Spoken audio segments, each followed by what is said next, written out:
อ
สรกิติวันนี้เป็นเจ้าแห่งวันหนึ่งนะครับที่ต่างมหาวิทยาลัยเจียงใหม่นะครับได้จัดประเพณียี่เป่งประจำปี 2568 เปิดน้อมก็ได้จัดประเพณีตั้งธรรมหลวงเทศมหาชาติล้านนาประทีปบูชาสักการะพระบรมสารีริกธาตุเพื่อน้อมถวายเป็นพระราชกุศลและก็น้อมรำลึกในพระมหากรุณาธิคุณแด่สมเด็จพระนางเจ้าสิริกิติ์พระบรมราชินีนาถพระบรมราชชนนีพันปีหลวงพระผู้เสด็จสู่สวรรคาลัย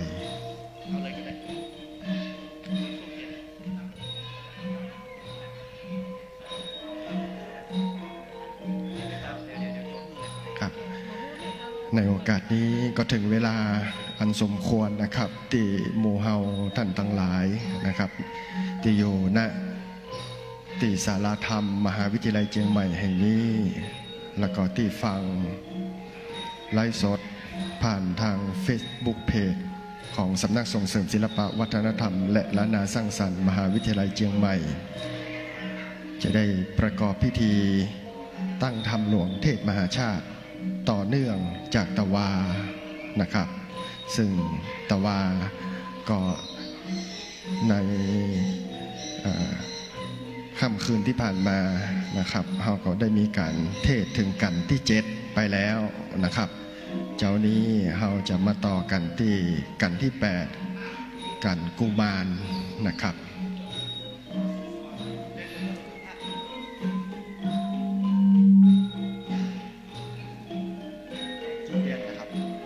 ไหว้พระครับ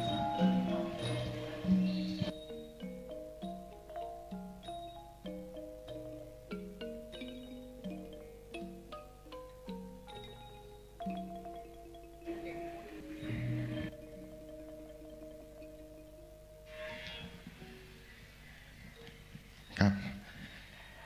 ขอเรียนเชิญดร.สมทบผาจรทิศครับได้จุดเทียนบูชาพระบรมสารีริกธาตุนะครับ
จะได้กล่าวคำปุจจาพระรัตนตรัย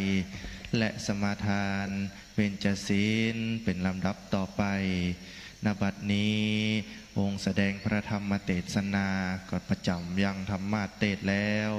อันได้รับเมตตาจากท่านพระมหารัชชานนท์ศาสนากิติ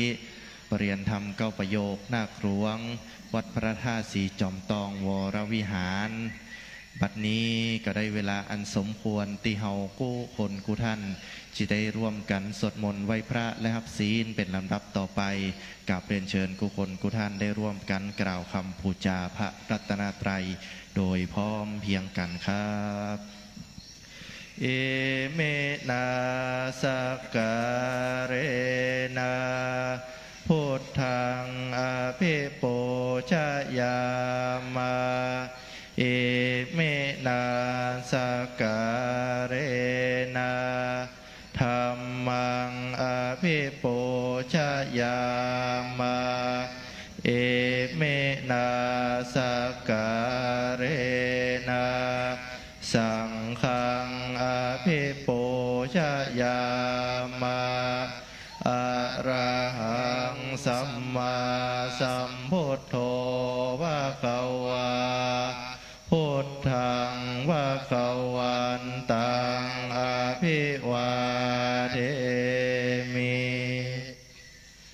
สวากขาโตภะคะวะตาธัมโมธัมมังนัมมัสสามิสุปฏิปันโนภะคะวะโตสาวกสังโฆสังฆังนะมามิเรียนเชิญกู้คนกู้ท่านสมาทานเป็นจศีลโดยพร้อมเพียงกันนะครับมะยังพันเตเตสาลาเนนะสหปัญจศีลานิยาจามาทุติยัมเปมะยังพันเตเตสาลาเนนะสหปัญจศีลายาจามาตติยัมเปมะยังพันเตเตสาระเนนะสหปัญจศีลานิยาจามานะโมตัสสะภะคะวะโตอะระหะโตสัมมาสัมพุทธัสสะนะโมตัสสะภะคะวะโตอะระหะโตสัมมาสัมพุทธัสสะนะโมตัสสะภะคะวะโตอะระหะโตสัมมาสัมพุทธัสสะนะโมตัสสะภะคะวะโตอะระหะโตสัมมาสัมพุทธัสสะนะโมตัสสะภะคะวะโตอะระหะโตสัมมาสัมพุทธัสสะนะโมตัสสะภะคะวะโตอะระหะโตสัมมาสัมพุทธัสสะพุทธังสรณังคัจฉามิพุทธังสรณังคัจฉามิธัมมังสรณังคัจฉามิธัมมังสรณังคัจฉามิสังฆังสรณังคัจฉามิสังฆังสรณังคัจฉามิทุติยัมปิพุทธังสรณังคัจฉามิทุติยัมปิพุทธังสรณังคัจฉามิทุติยัมปิธัมมังสรณังคัจฉามิทุติยัมปิธัมมังสรณังคัจฉามิทุติยัมปิสังฆังสรณังคัจฉามิทุติยัมปิสังฆังสรณังคัจฉามิตติยัมปิพุทธังสรณังคัจฉามิตติยัมปิพุทธังสรณังคัจฉามิต ติยัมปิธัมมังสรณังกัจฉามิตติยัมปิธัมมังสรณังกัจฉามิตติยัมปิสังฆังสรณังกัจฉามิตติยัมปิสังฆังสรณังกัจฉามิปานาติปาตาเวระมณีสิกขาปะตังสมาติยามิปานาติปาตาเวระมณีสิกขาปะตังสมาธิยามิตินาตานาเว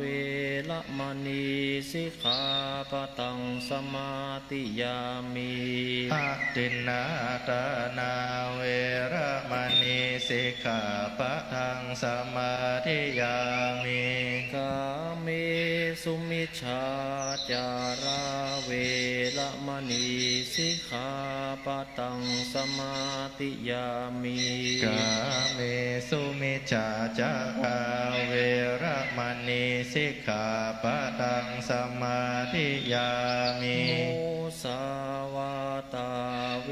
ระมณีสิกขาปะตังสมาธิยามิมุสาวาตาเวระมณีสิกขาปะตังสมาธิยามิสุราเมรยามัจจปมาตฐานาเวระมณีสิกขาปะตังสมาธิยามิสุราเมรยามัจจปมาตฐานาเวระมณีสิกขาปะตังสมาธิยามิอิมานิปัญจสิกขาปตานิสีเลนะสุขาติงยันติสีเลนะโภคสัมปตาสีเลนะนิพุติงยันติตัสสมาสีลังวิโสทะเยสาธุลำดับต่อไปเรียนเชิญอาจารย์ตรพงษ์เสมอใจในการกล่าวอาราธนาซึ่งพระธรรมกล่าวขอครับเรียนเชิญครับผม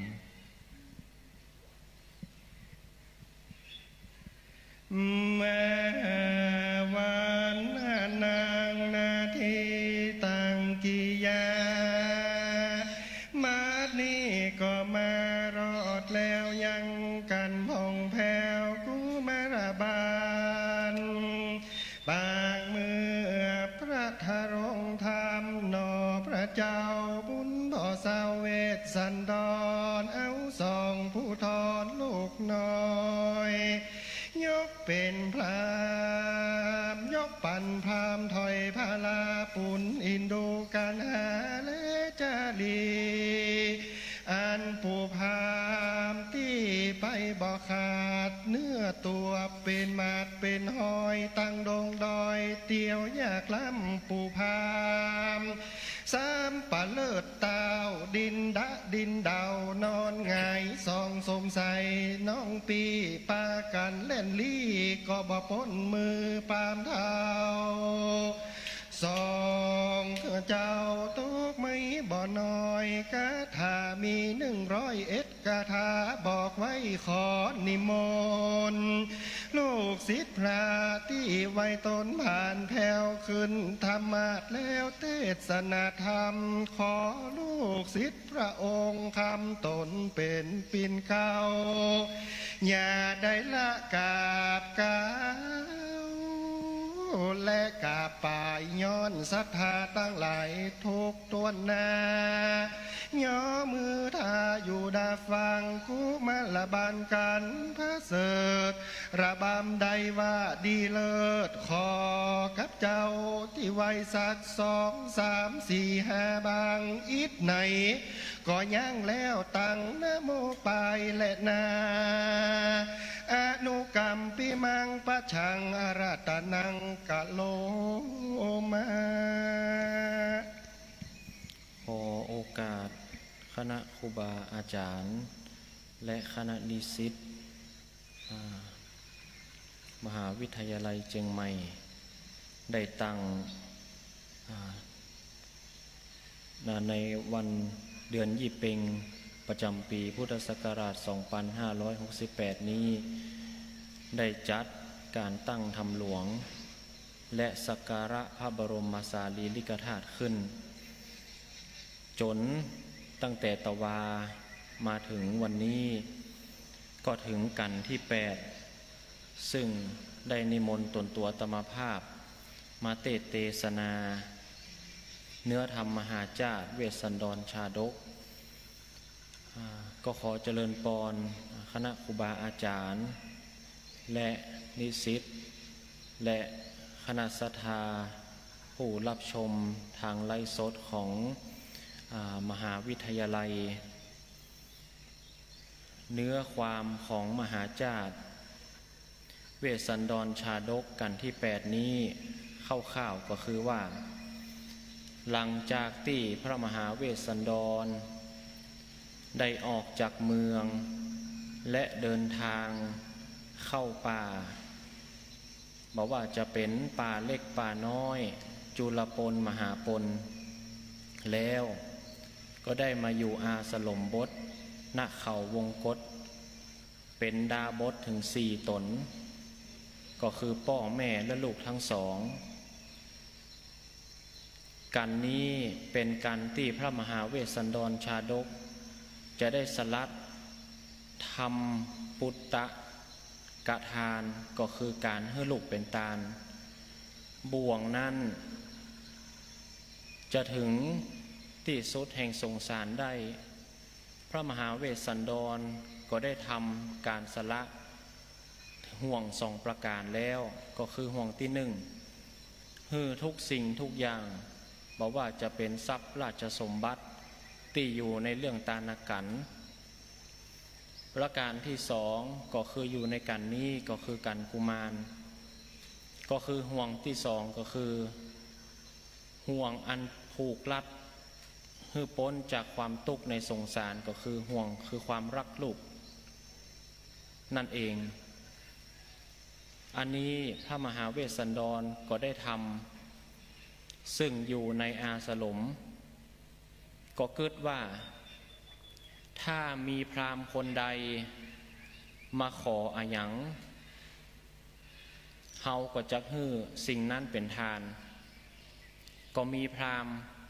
เพราะว่าตั้งแต่มาอยู่ในอาสลมบทนี้ยังไม่มีไผมาขอเตื้อก็มีพราหมณ์ชูชกได้เดินทางมาอู้จาปาศัยเป็นอย่างดีก็ได้มาขอซึ่งลูกทั้งสองก็คือกันหาชาลีพระมหาเวสสันดรก็ได้ฮื้อลูกทั้งสองด้วยความปิติยินดีแต่ลูกทั้งสองนั้นก็น้อยเนื้อต่ำใจว่าอย่างพ่อของเฮาถึงได้ฮื้อเฮาโดยง่ายก็ได้หนีลงไปอยู่ในสระพระมหาเวสสันดรผู้เป็นพ่อก็ไปปลอบว่าสิ่งที่ลูกทำเนี่ยก็คือทำให้พ่อนั้นได้สั่งสมมหาทานบารมีแล้วเมื่อพ่อได้ข้ามพ้นแล้วจักให้คนอื่นได้ข้ามพ้นตัวก็คือที่สุดแห่งวัฏสงสารนั่นเองลูกทั้งสองก็ได้ตั้งอยู่ในโอวาทของพระมหาเวสสันดรก็ได้ไปกับพราหมณ์ชูชกอันนี้ก็เนื้อความย่อๆและพราหมณ์เมื่อได้ลูกทั้งสองแล้วก็บ่เกรงใจพระมหาเวสสันดรก็ได้เอาเถาวัลย์เอาอย่างมามัดตีต่อหน้าพ่อในใจของคนเป็นพ่อนั้นบ่มีไผคนใดที่จะทนดูลูกของตัวเก่าโดนทำร้ายได้แต่เพราะว่าได้เปล่งสัจจวาจาประทานลูกให้แก่พราหมณ์ชูชกแล้วก็จำเป็นต้องอดใจกัดฟันลูกทั้งสองก็มีความทรมานอย่างยิ่งก็กึดตึงหาแม่พระนางมัททีว่าบ่เดียวนี้แม่ก็ ได้เดินเสาะหาผลหมากหลากไม้ในป่าปิกมาก็คงจะบ่เจอละก็ขออำนาจเทวบุตรเทวดาทั้งหลายที่อยู่ในป่าเนี่ยขอให้ถ้าแม่จะตัวเสาะหาก็ขอให้มายังหนทางที่นี่ทางที่นี้เป็นหนทางเดินได้คนเดียวถ้าแม่รับรู้รับทราบโดยอิทธิฤทธิ์ของเทวดาแล้วก็ขอมาตามหนทางนี้เพื่อมาเสาะหาลูกอันนี้เป็นต้นต่อไปอาตมาภาพจะได้เทศนาธรรมแบบเนื้อมหาจารย์เวสสันดรชาดกสืบไป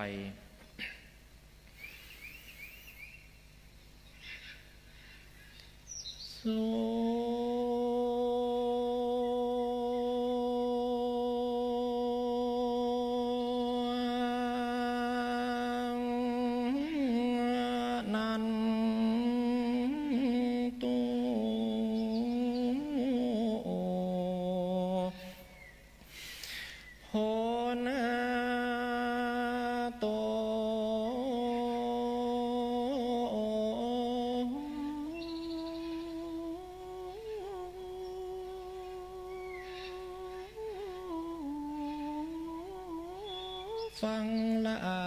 ฟังลังตาทาตังลาย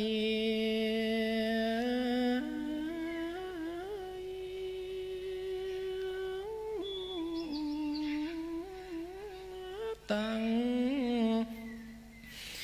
ยิ่งใจหลวงลายใหญ่น้อยตีปากันมานั่งยังไงเรียบนาลอย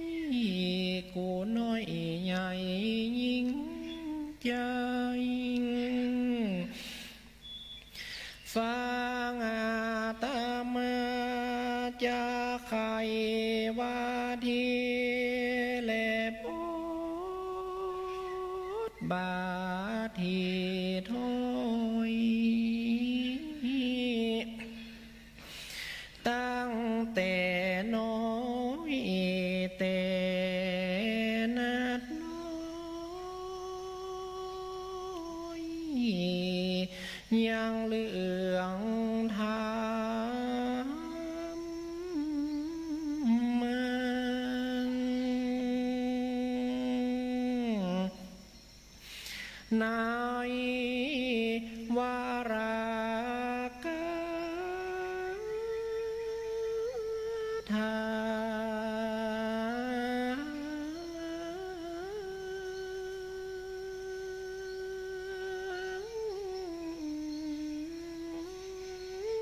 ธรรมเทศนากันเลิศล้วนการกุมารบาลมีกาถา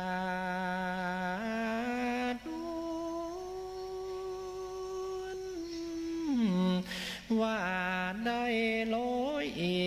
เอธากาถา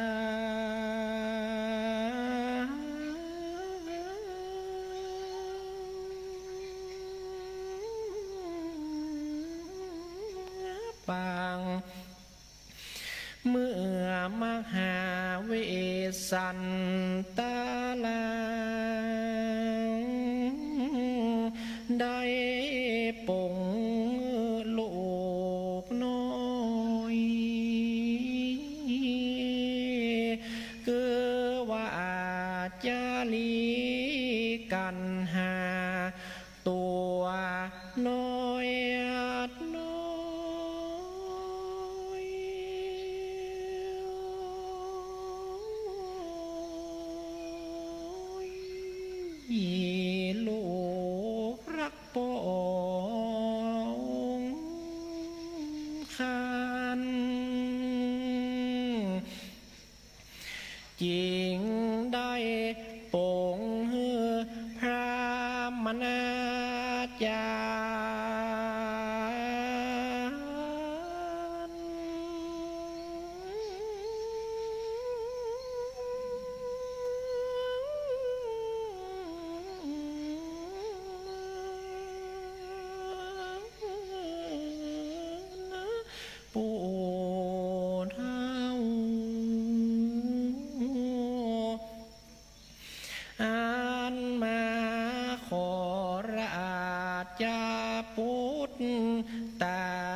ปุตติ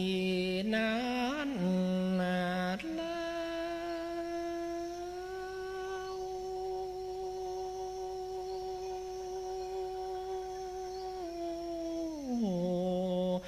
ได้จากสาลมไป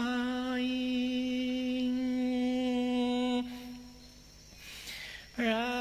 นางมาทีก็มาเสียอกเสียใจ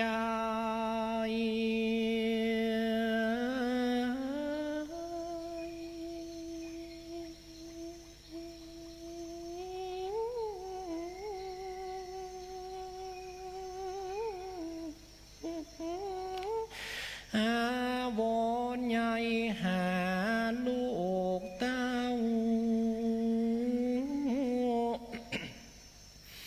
การว่าพระเวสสันดรจักปุงหือลูกน้อยนาดลาวก็ยังบ่ค่าเหียกำลอขอสาธา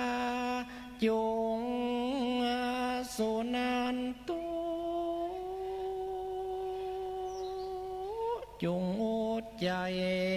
ฟังท่าดาไป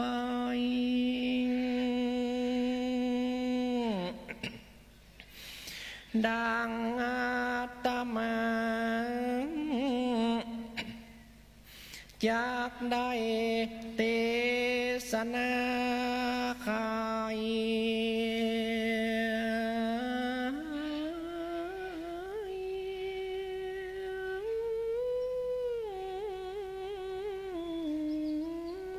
บาทอยขอสาธานั่งเรียบนาดลอยแล้วก็เงียงหูฟัง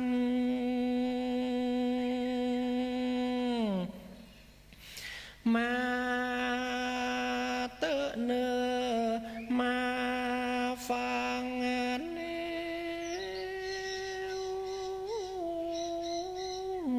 ก้อยโจ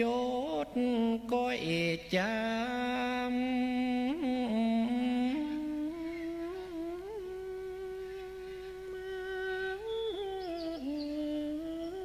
ทำของ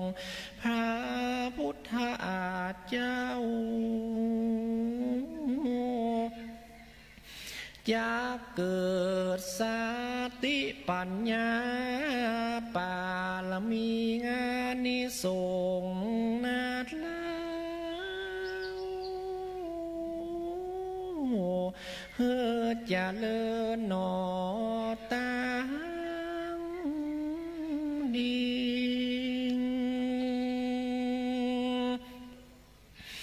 เฮือถึงความมาสุขี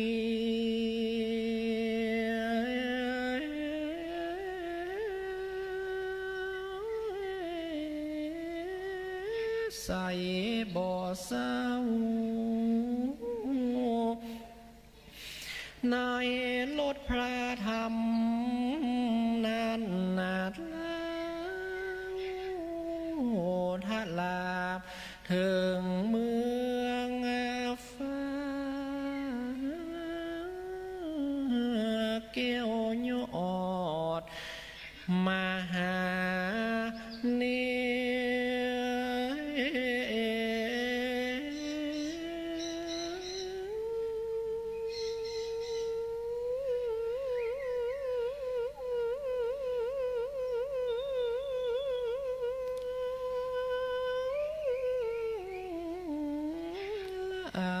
ปานเลนา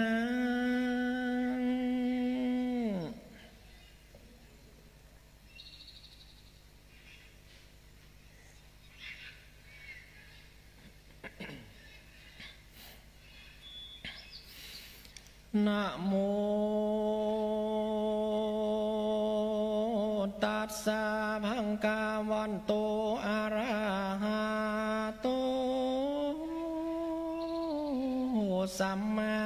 สัมพุทธัสสะโจรจังโกปิอาจุตาปะเสนาคานิตามังเกนะญาวากันตวาจันโตลาสะโปคารณีติลังปัตตวาจินเตสิสานโว ฟังลาโสตุนจานาสาโปเลสาตังลายอาสัมโมอันวังอาสาโลมโบธแห่งพระญาเวสันตราลาดอันไก่มาตาลาเต้าใดส่วนวาจุจากคำพามก่อนไตเตียวดงขวางตามหนตั้งข้าขอกันเจ้าอาโจตะลาสีหากบอกแก่ตนมันก่อนเตียวหนจูจอทาลาต่อเต้าลอสาลสาลีว่าตามปังวังโบคาลาดนี้อันมีสีเจงเสมอกันอันคุณสวรรค์แต่งให้แก่พานอไทยเวสานดอนเลี้ยวมันขันนิ่งใจว่าดังนี้ในวันนี้ก็เป็นกาลังอันคำตาวันตรงต่ำลำตาจวนเวลาเสียแล้วนางเกลลาจะมาทีอันเป็นแม่สองสาลีปีน้องก็จังเอาโลกไม้มาสู่ห้องศาลาปึงมีจาเลมาตุกกาโมเจออันว่ามาตุ้งกามหูยิงต่างลายนี่เตียนยอมมีคำตรัสนีบอลูตีสลัตาน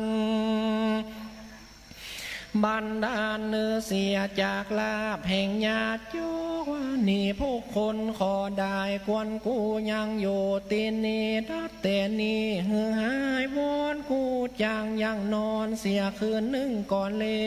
วหือหายฮิตอ่อนสบายเมื่อใดตาวันใส่พุงเจ้านางมาที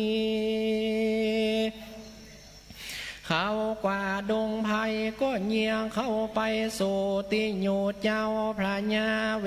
สาดอนกูจังวอนนาขอ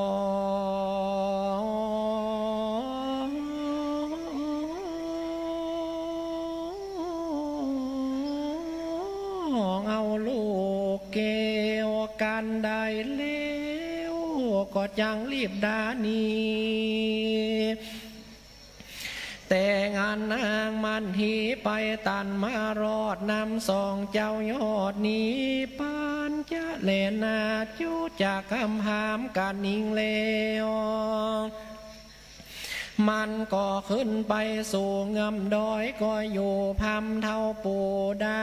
นอนหินพาปนมามุ่นมันก็นอนอุ่นอยู่เป็นสุขกลางคืน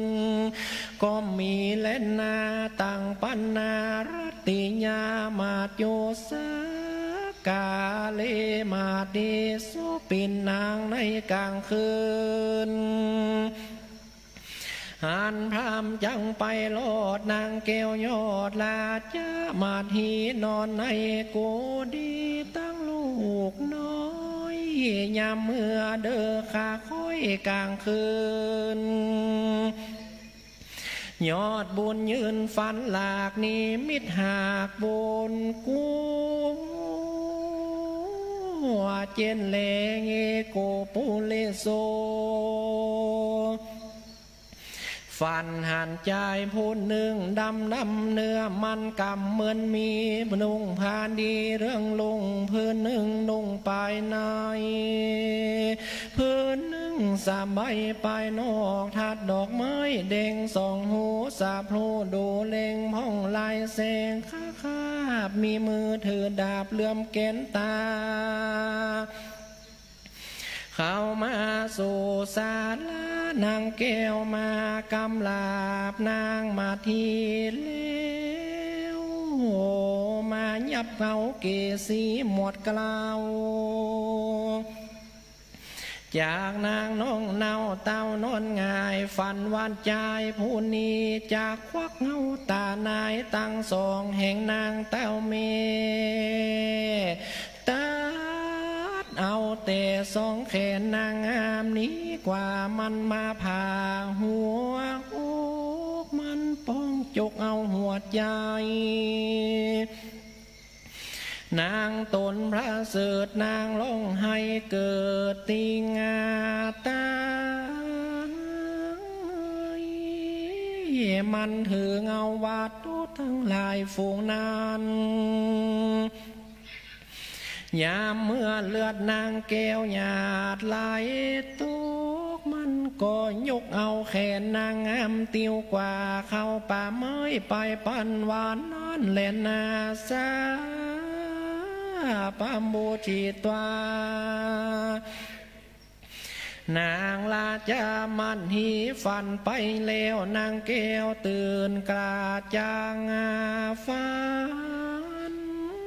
นางก็บอกเคยฝันหาหลากนางก็ตกใจมากนักหนาว่าโอ้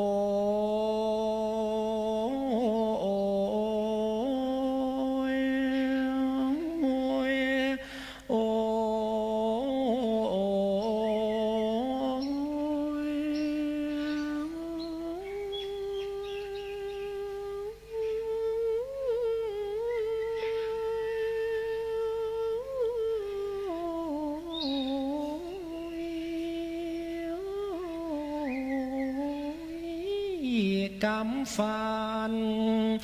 อันนี้นาเป็นนันหลากฟันไหลหากปุนกุ้งเจนเลนางพญากันนิ่งลอด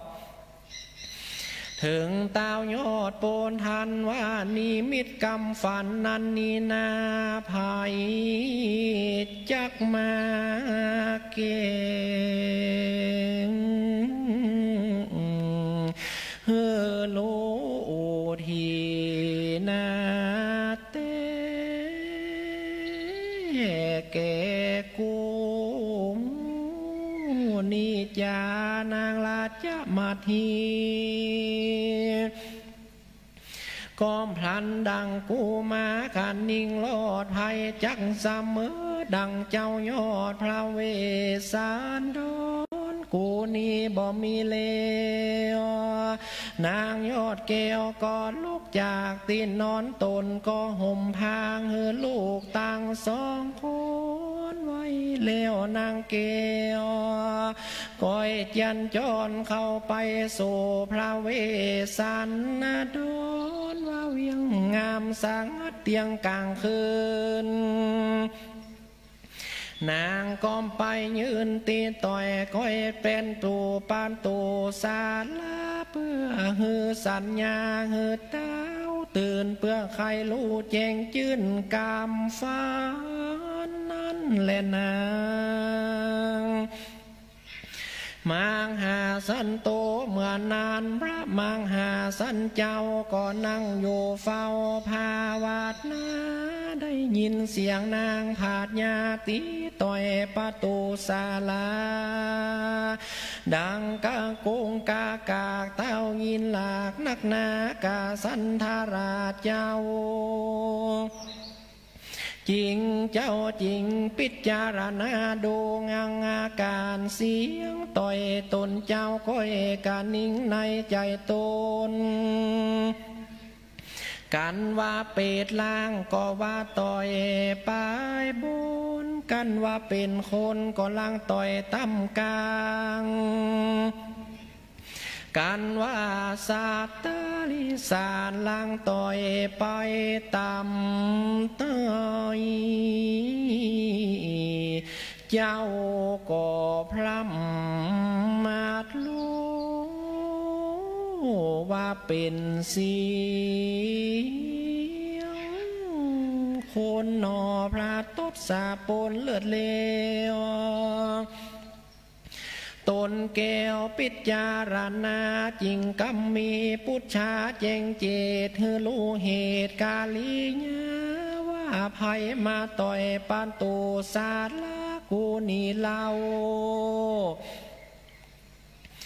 มาพินเมื่อเข้ามาได้เมื่อนนั้นนางลาจะมาทีขันไว้พระวาคาพระบาทเจอมาทีเล่มพระอยู่เนืองหัว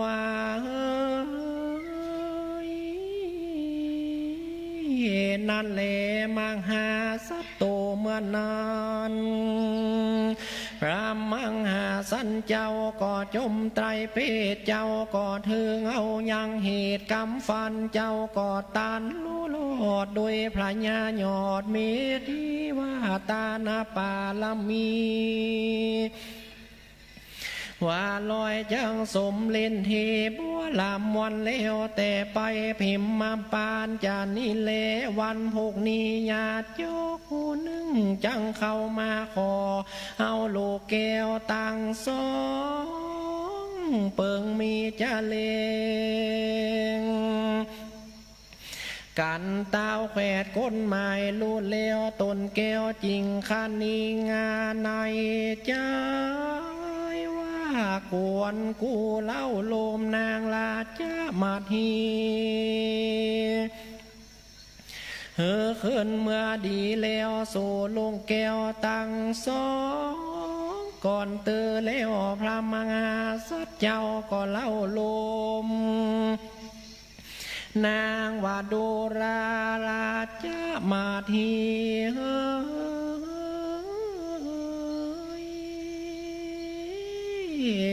แต่ก่อนนางเคยได้นอนอยู่ที่นอน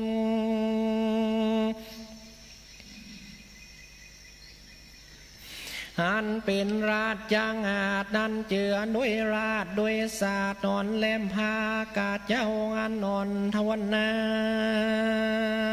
แผ่นพาย่อมจังการกินลากินป่ามากดีลำใส่ผ้าจันนางกำมันเป็นกาบัดนี้นางมาได้อยู่ในป่ากลางดงทะลงเสือลายสนที่นอนเนื้อตีดินได้กินหมูลาผาลาลายงานขมสมฝาดเนาใบไม้ลาดลองเจือนอนเนื้อดินบ่มีศาสตร์เปลือกไม้ลาดลองนอนบาดนินาตามาทางปากาเสนาโตเมื่อนานศรัทธาอันว่าพระพุทธเจ้าจริงสำเดงทางนี้มาเฮือเจงจริงเสงเตศาสนาวัตตาโตกุมาเรงาทาญาจาลิงกันหาจินางจุโพพระมานันสร้างอาทาเวียนโตปุณตังเกตานาโมตามังดังนี้ภิกขเวดุกาลาภิกขุตังลายในกาลอันพระญาเวสันตาลาสีตนจำเลินสดสวัสดีแก่เจ้า4 ปีนะคนตั้งหลายก็เอามาแล้วยังโลกแก้ว2 สาลี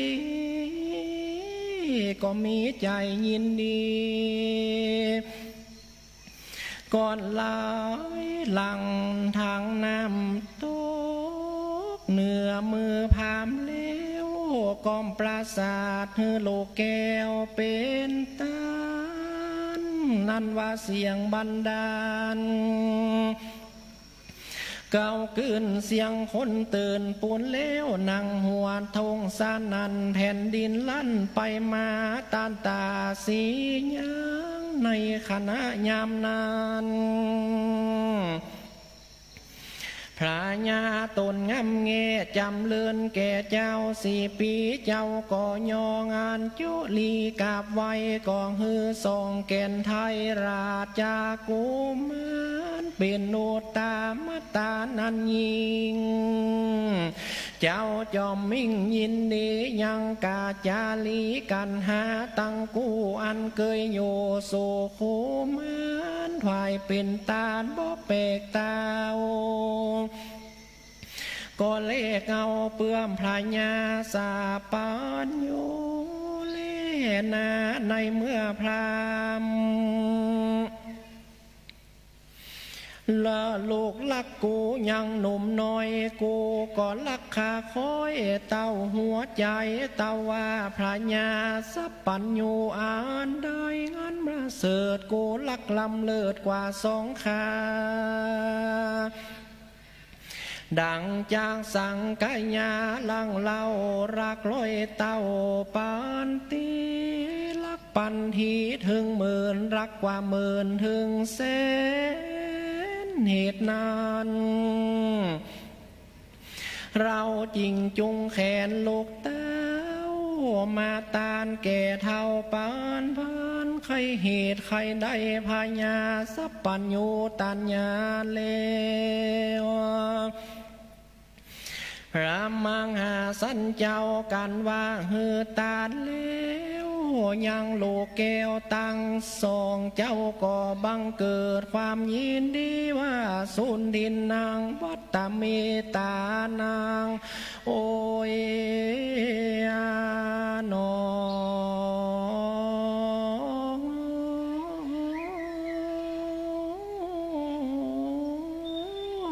ตานั้นโก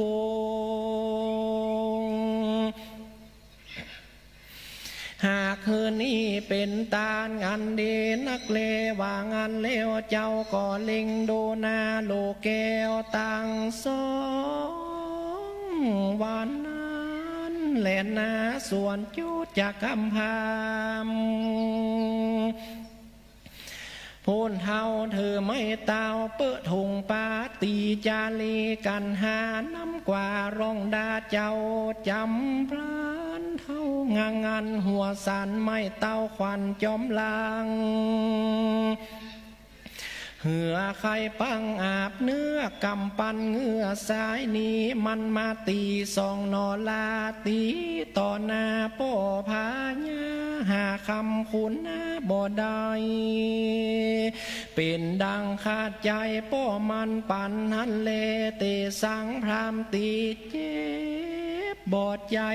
น้อยป่อว่าแถวเลือดก็มาย้อยเนื้อหลังผิวหนังเจ้า2 ขาดเครือเข้าบาดเป็น100ส่งซอยวอยว่าเว้นเท่าจุงเล่นปานนี้มันมาตีบอนน้อยเพราะว่าแถวเลือดย้อยไหลลงมาแลนางในเมื่อพรามจักนี้ดังงานกุมารตั้ง2 เบนหลังงับกันไว้เลี้ยวบอกฮือพรามตีได้แต่สารหลังเล่นนางหาทางการสามิงในเมื่อพรามนำเจ้า2 กว่าดันป่าไม้โด่งไพรปูจานไล่กิ่งเต้าฟื้นงกงาวลูกบอตัน2 ตีนเกิดดังกลางตรงเหี่ยวลองเปล่าเกลียวกิ้งเกือกเสียงก็ไม่เกือกไม่ก็บอตันเกี่ยวขวัญไม่ผูกก็ลุดจากกุมารปูพามนาจารลูกบอดได้เหมือนดังคอนไม้ ไฟลามก็มีเลงเอวังปาริเตวะในเมื่อเจ้าจาลีสาลียุวราชกุมารร้องไห้ในตีไก่โป้พญาเบื้องบรรจุจากกำหามลูกใดเลวก็เอาเข้ามาผูกเอาสองกุมารตีกว่าร้องด่าเจ้าจำไปวันนั้นแหละนางตามันทางปังกาเส้นโตอางาพระพุทธเจ้าจังสำแดงอันทะอันนี้วัดดูราภิกขุต่างหลายตนท่านลงสินใสสักสวาดนันว่าจัดเจ้าราชนงลามในเมื่อพามตีหลังนำกว่าเนียดาก็มาเนียตามตีจาลีให้เลี้ยวต่อให้สั่งโปพาญาว่าปินตาเตวะคาเดโปพาญาเป็นเจ้าเผือกลงเตาขอสั่งงำลาป่อผาดยาเป็นเจ้าป่ออินโดโลกเตาจุงบอกเกเมออกเจ้าราชมาทีว่าคาเดสองสาลีหาเปียที่บ่ได้เงียลงให้ก็เงียตามเล่นตามพระงันเตนาอันว่าพ่อผาดยาเป็นเจ้าอย่าโศกเศร้าโศกาหาโรกาบ่ได้ป่อแกนได้จุงสวาสาดีเดเตอคาเดพระจอมหัวออกเจ้าอาทานามีตังโปธิสันเจ้าปอยซ้ำกันนิ่งเล่าว่าโปธิสัตเจ้าแต่ก่อนสร้างสมปานทุกอันใดอันพรามมาตีและมาขานำสองขากว่าก่อพานเจ้าและนาเต้าวากูมากระนิ่งดูหลายอย่างงันว่าโปธิสันเจ้าแต่ก่อนสร้างป่าลำมีธรรมเตียนย่อมจมจืนจูตันด้วยง่ายสารจ่ายเฮือเป็นตานยังปริญจากาการหาสิ่งคือวังเงินคำยิ่งลายพระการเกิดว่าเตตันด้วยง่ายชีวิตใจสารไปโลกรักเตรียมใจและเมียมิ่งของรักยิ่งสาลาตานก็บ่ยิ่งกว่าบ่ใดบริจาคหาประการจังใดทารัพญาสาปัญโยตัญญาณก็บ่มีแล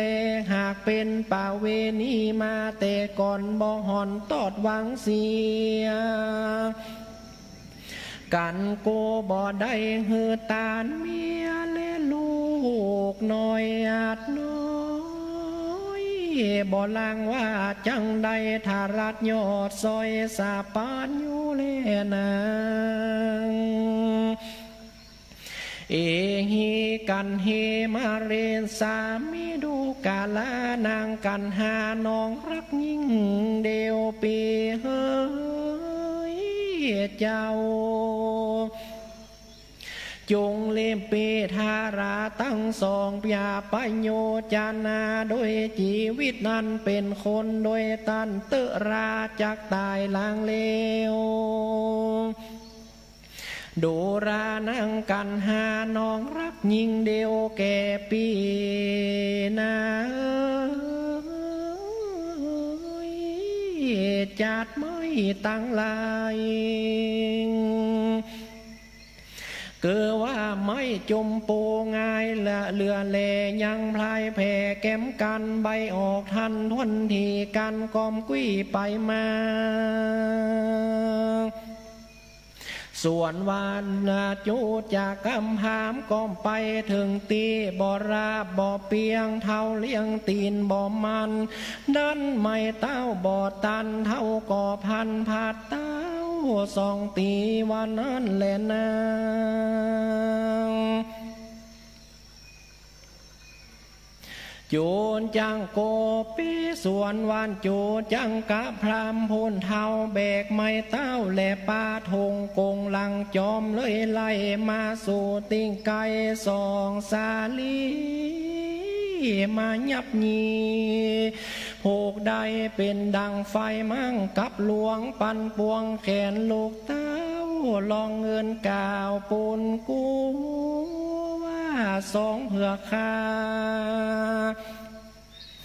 นานี่ง่ายลักไปกูเสียดังหรือเสียงเงินตืออืดลงนันตัวต้องอารามมาตามตีจักพรากติวแขนลากน้ำไป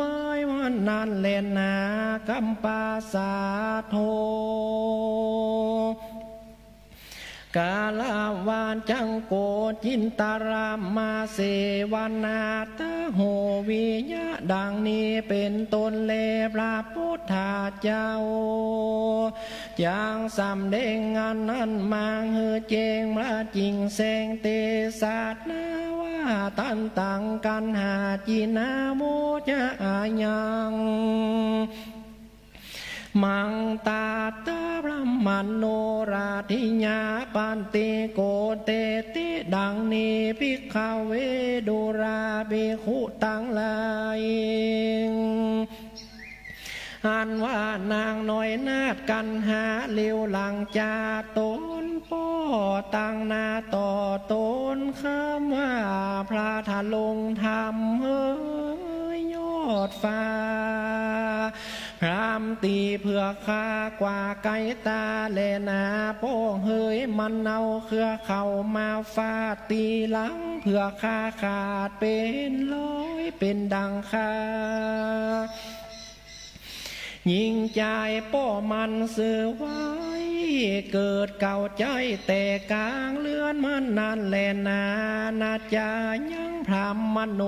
ตาตะคาเดปอผาดยาเป็นเจ้า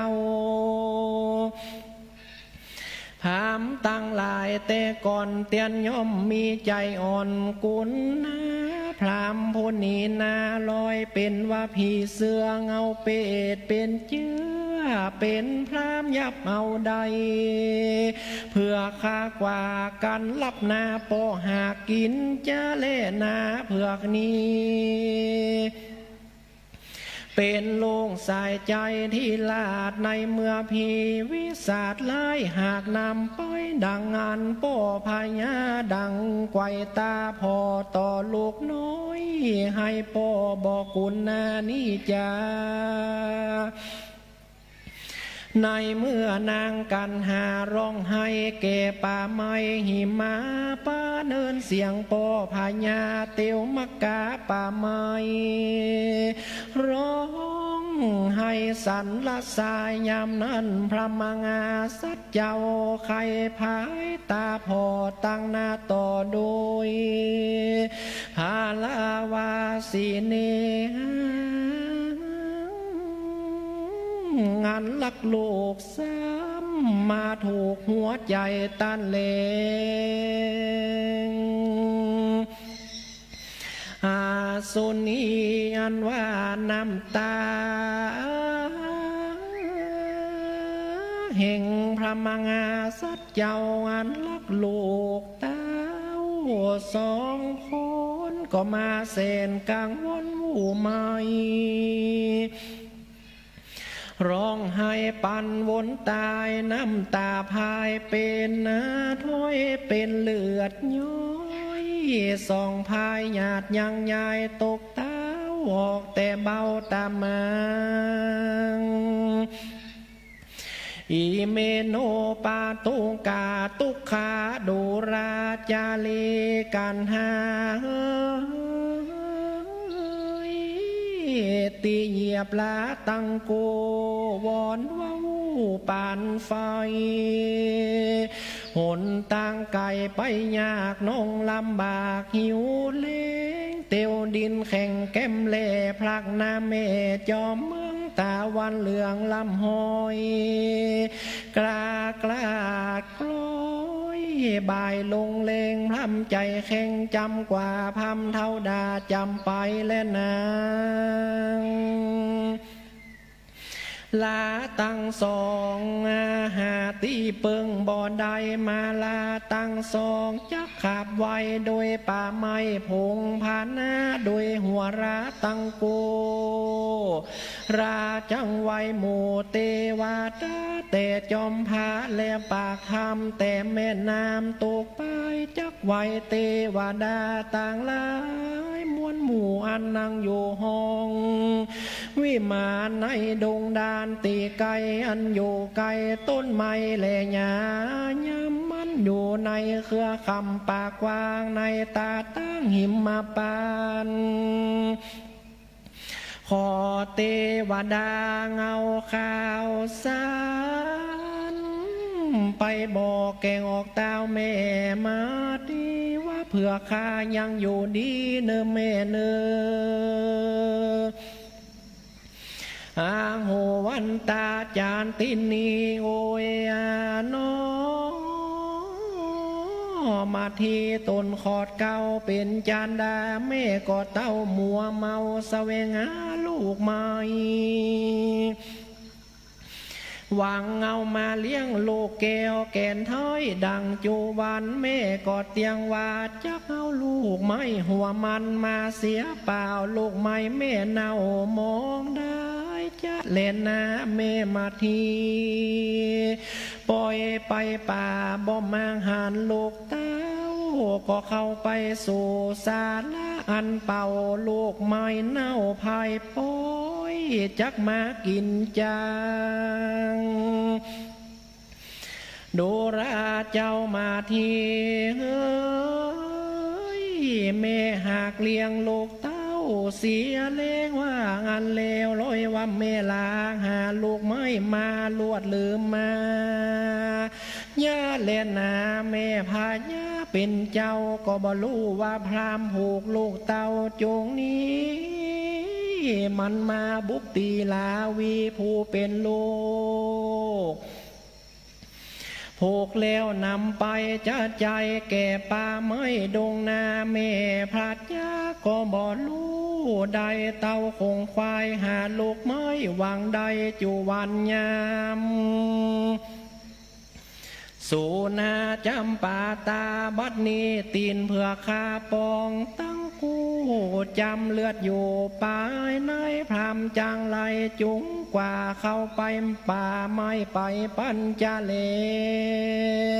สูนาเจ้าวันตาโนปาตาพันหังตราติพรหมโนกิติตันทา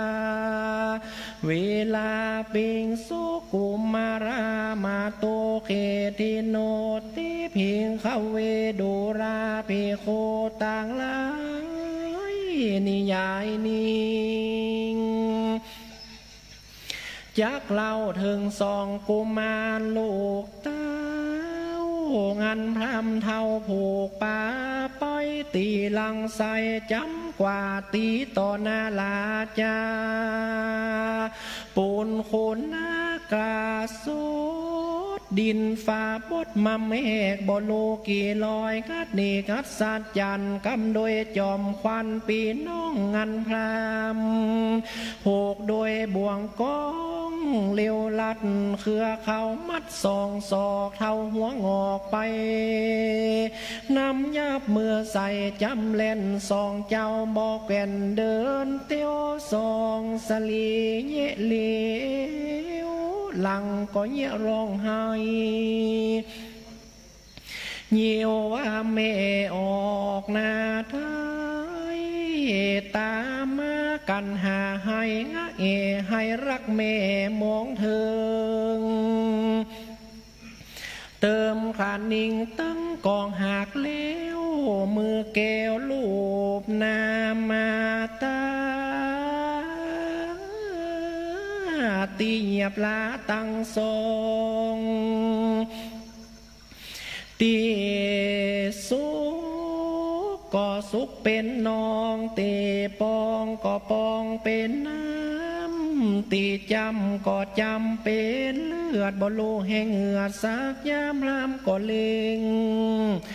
ตีไปจานใจเต็มวาราร้องไห้มันก็บ่ว่างเต็มวาราข้างมันก็บ่ยาเครือเขาพาตี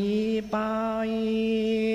เงียบปันพาไก่ตาออกเจ้าเมราจักมาโศกเศร้าโศกาหน้าตามองเหลืองลาเพราะวาราปีน้องพระไก่ตาเมลาจังมาหันสาละอันเป่าเมลาจังมาเล็งแล้วเล่าเล็งได้เมลาจังมาฝ่ายน้ำตา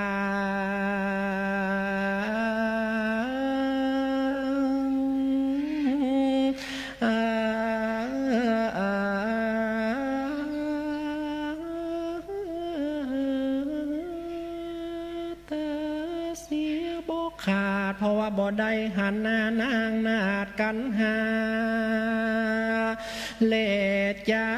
ลีวันนี้มีรานีไก่ตาบ่ตันสั่งบัดนี้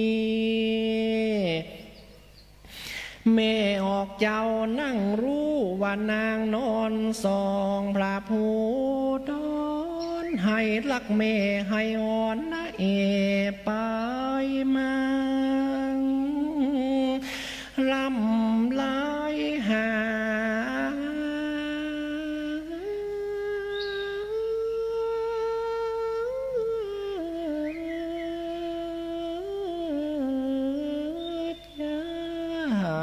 ใจเก็บป่านา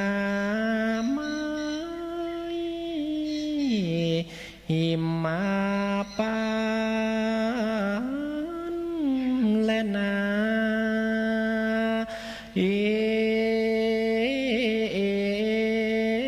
ติบุตตปากาเลนะก็มีโดยภากา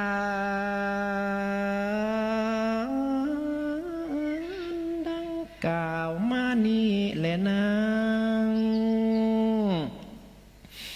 โกมาลามปามพังนินเดนตังกริยาอันกล่าวสังวาลานายังกุมารบันปาลิเชธรรมเทศนาอันพระดาพระดาไปโดยการหาวันใดรอยเอ็ดพรางกาธานินทิตังก็บังคมสมเลสเดชสาธุ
กุมารอันกอบด้วย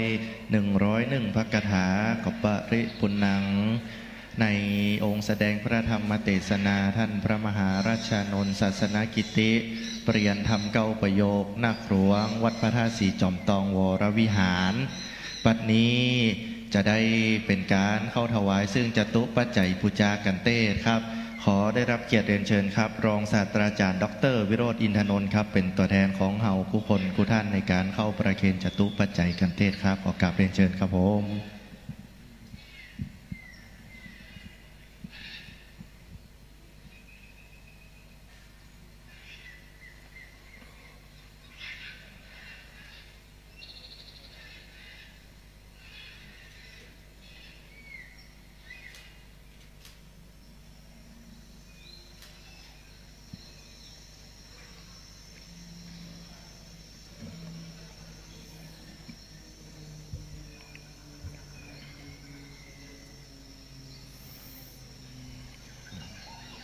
ต่อไปคณะครูบาอาจารย์นักเรียนนิสิตทุกคนทุกท่านเตรียมหยัดน้ำฮับปอนเนอร์อาตมาภาพเฮียนธรรมมหาจาตุเบสสันดรชาดกจากอาจารย์พระครูพุทธศาสตร์สุปดิษฐ์วันนี้ท่านอาจารย์ของตัวธรรมภาพจะได้มาเทศน์มาทีกันต่อไปท่านอาจารย์มานั่งฟังก่อนวันนี้ตื่นเวทีแล้วเนี่ยต่อไปเตรียมฮับปอนเนอร์ยะถาวาริวหาปุราปริปุเรนติสาขลังเอวะเมวะอิโตตินังเปตานังอุปกัปปติอิชิตังปฏิตังตุมหังคิปะเมวะสมิจฉตุสัพเพปุเรนตุสังกปาจันโทปนะละโสยะถามณิโชติละโสยะถาจยสิทธิธานังละพังสุธิภคยังสุขังพลังสิริอายุจวันโนจะโภคาวุธีจยัสสวาสัตวสาจะยูจะชีวสิทธิภวันตุเตดีคากะละบันนี้หมายมีคณะครูบาอาจารย์ชมรมวิจิตรศิลป์กุขู่กุคนก็ได้สนองคงควายตกแต่งเปล่งพร้อมน้อมนำมายังจตุปัจจัยไตรยตานและธรรมชื่อว่ากุมารบันผูกที่8มี101พระคาถาก็ได้มาสนองคงควายตกแต่งเปล่งพร้อมน้อมนำมายังเนื่องในประเพณียี่เป่งตั้งธรรมหลวงและสักการะพระบรมสารีริกธาตุประจำมหาวิทยาลัยก็ขอกุศลส่วนบุญตาลทั้งหลายมนฝูงนี้ให้เทวบุตรเทวดานำเอากุศลส่วนบุญตาลทั้งหลายมนฝูงนี้ไปจดอะไรไม้เอาจื่อในสุวรรณปัตตาหลับเงินหลับคำอายุวัฒโกขอมีอายุมันยืนยาววันณวัฒโกขอมีผิวของพันผิวขาวใสผ่องแผ้วพระวัฒโกขอให้มีกำลังเลิศแล้วตีคาสุขวัฒโกขอให้มีความสุขกายสบายใจกูคืนกูวันตั้งแต่วันนี้ยามนี้เป็นต้นไปนั้นจุงจังมีแต่งแต่ดีลีสปีติโยวิวัชชันตุสัพพโลโกวินาสตุมาเตภวัตวันตะลายโยสุขีดีคายุโกภวะพิวาตนาสีลิสนิจังวุธาปัจจายโนจัตตาโลธรรมาวัฏันติอายุวันโนสุขังพระลังสาธุอันกันที่8กันกุมารอันกอบด้วย101พระคาถาในเมตตาธรรมของท่านอาจารย์พระมหาราชานนท์ศาสนกิติปริยนธรรม9ประโยคนักหลวงวัดพระธาตุสีจอมตองก็ได้จบลงเป็นปริปุณณังด้วยดีการที่อันพระเวสสันดรได้บริจาคอย่างพระกุมาร2 ตนอันได้แก่กันหาและชาลีซึ่งลุงเจ้าที่นางมาซีเข้าไปในป่าหาอาหารด้วยความฝันอันเข้าไปป่าหาอาหารอย่างกังวลเพราะได้ฝันร้ายว่าเป็นเหตุบอกเหตุว่าโชโชคอาจจะได้โอกาสขณะที่นางมัสีเข้าเฝ้าพระเวสสันดรเพื่อทูลขอกันหาและชาลีแม้นว่ากันหาและชาลีจะโลภพากันไปอยู่ซ่อนตัวในสระบัวก็ตาม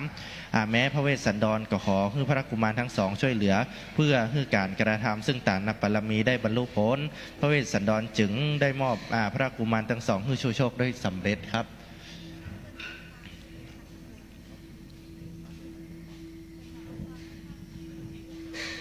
ทางมหาวิทยาลัยเชียงใหม่เฮาต้องขอกราบในเมตตาขององค์แสดงพระธรรมเทศนาได้แก่พระมหาราชานนท์ศาสนกิติเปลี่ยนธรรม9ประโยคนักหลวง ด้วยความเคารพยิ่งครับซึ่งน่าจะเป็นวาระที่สองที่ได้นิมนต์พระอาจารย์มาในงวดนี้ซึ่งงวดแรกเป็นของชมรมพุทธศิลป์ได้จัดงานสักการะพระบรมสารีริกธาตุเมื่อต้นปีที่ได้นิมนต์พระอาจารย์มาเทศนาในการพุทธาภิเษกและหลังจากนี้ต่อไปซึ่งเป็นการมัสีกันที่เก้าจะได้นิมนต์นะครับที่ท่านพระอาจารย์ท่านพระครูพุทธศาสตร์สุปริตผู้ช่วยเจ้าวาดวัดพระศรีจอมทองวรวิหารได้เมตตาในการแสดงพระธรรมเทศนากันมัสีซึ่งเป็นกันที่ทุกคนได้รอคอยตั้งแต่ตะคืนที่ศรัทธาพ่อแม่พี่น้องหลายคนได้การได้ถามจากการว่าใครเป็นคนเทศซึ่งได้รับเมตตาธรรมเป็นอย่างสูงยิ่งจากท่านพระครูพุทธศาสตร์สุปดิษฐ์หรือท่านพระครูพิจิตรสรการหรือท่านพระมหาประเสริฐสิริปุญโญนะครับ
อิ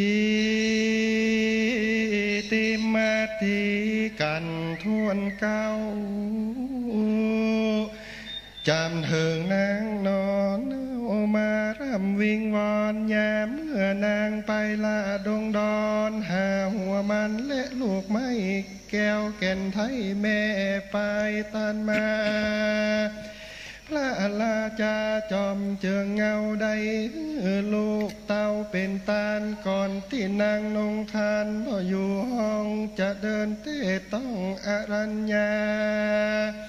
เมื่อนางมาก็ร้องลำไห้เสาะหาลูกแก้วแก่นไทยนอสององค์นางปอยุบเต้าตัวลงที่จิมไก่พระบาทไทยเวทสันดรนักกถาวรละมีบ่ขาด90 บาทบาลีขอนิมนต์ลูกศิษย์พระมุนีตนผ่านแผ่วขึ้นนั่งธรรมาสแล้วเทศนาธรรมผู้ข้าก็ขอใส่ระบำกับตั้งกาบศรัทธาตั้งหลายย่อมือกลมขาบดาบฟังอ นุกรรมพิมังปะชังอาราตนังกะโรมาโส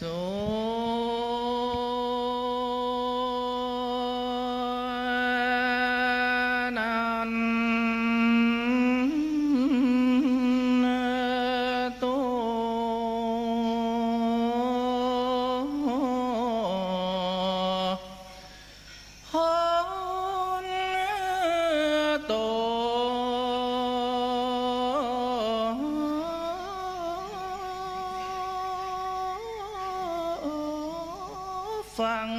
ละฟังละตานตั้งลาย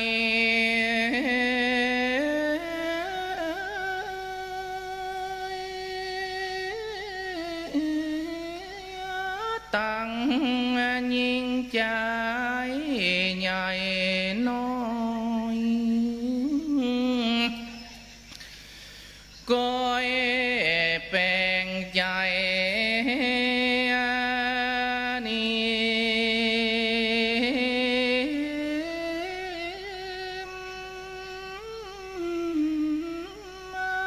เลียบมาลอยกูน้อยใหญ่ยิ่งใจ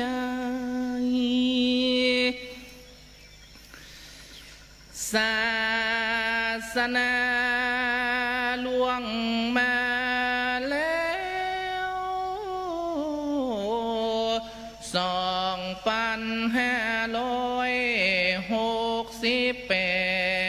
2568ไป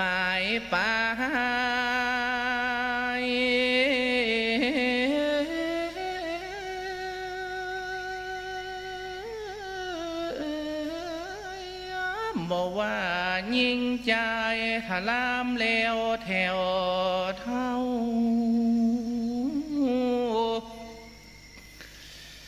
ลางพ่องปอบักเข้าวัดเข้าวาตั้งแต่หนุ่มมาแล้วมาเข้าวัดยามเมื่อแก่ชราวัย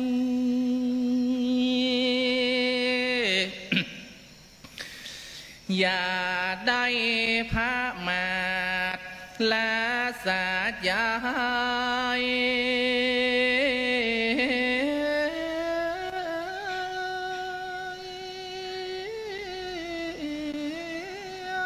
ว่าเฮาจะอยู่ในโลกนี้ไปถาดลาบเต้าเท่าฟังเตอะเนอพี่น้องแก่นาข้าวเฮือละนึกเกิดทำพระเจ้ายามเมื่อใจยัง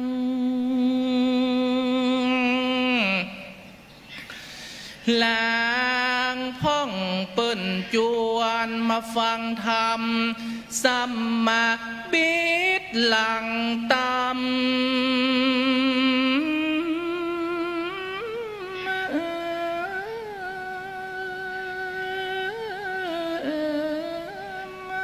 ยามเมื่อใกล้จะตายมรณะ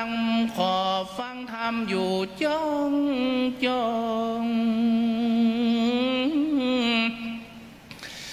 ศรัทธาพ่อแม่พี่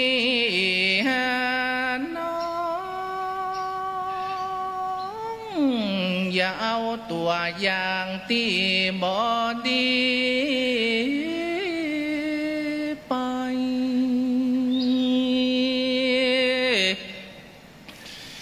กาตะปุญ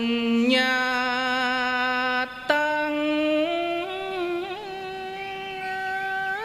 กองบุญเราได้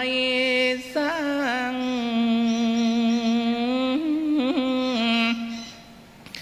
เตียงสมไฟอ้างดังกรรมกรรมผาทาย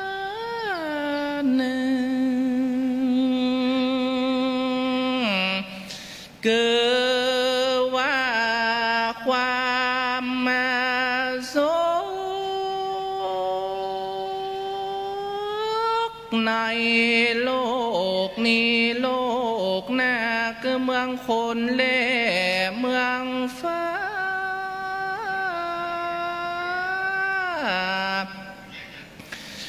ถ้าลาบมหา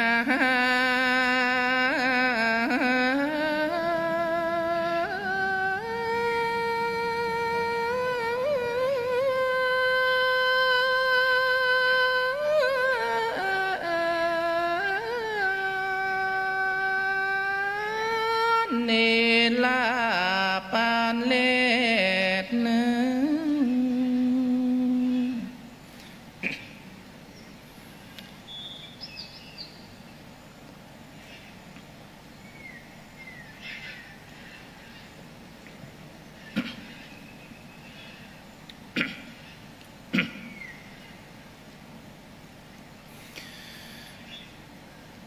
นะโมตัสสะภะคะวะโตอะระหะโตสัมมาสัมพุทธัสสะ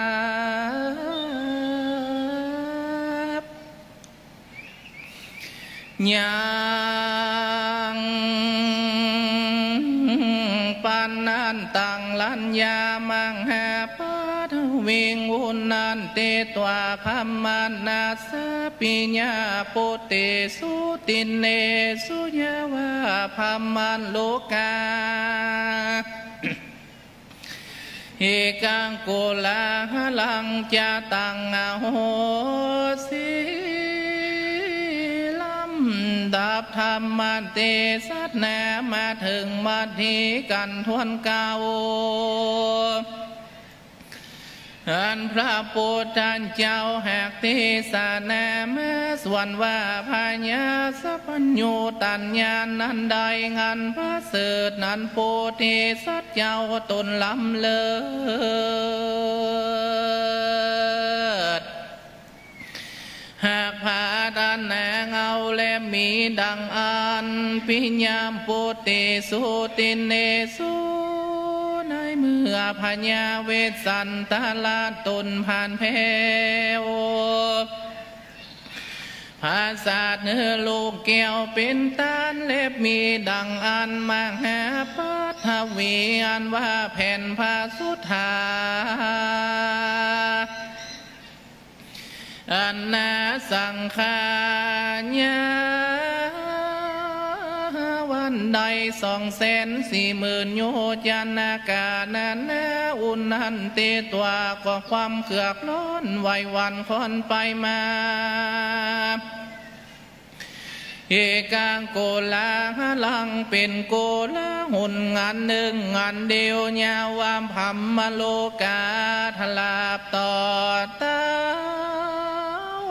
ถึงพรหมโลกจะต่างเอาสิก็เกิดมีปัทวีไววาวาดโดยงานเฮลูกรักอังกาลาดเป็นตานพระมานาสแก่พระมานาจารผู้เท่าวันคุมเต้า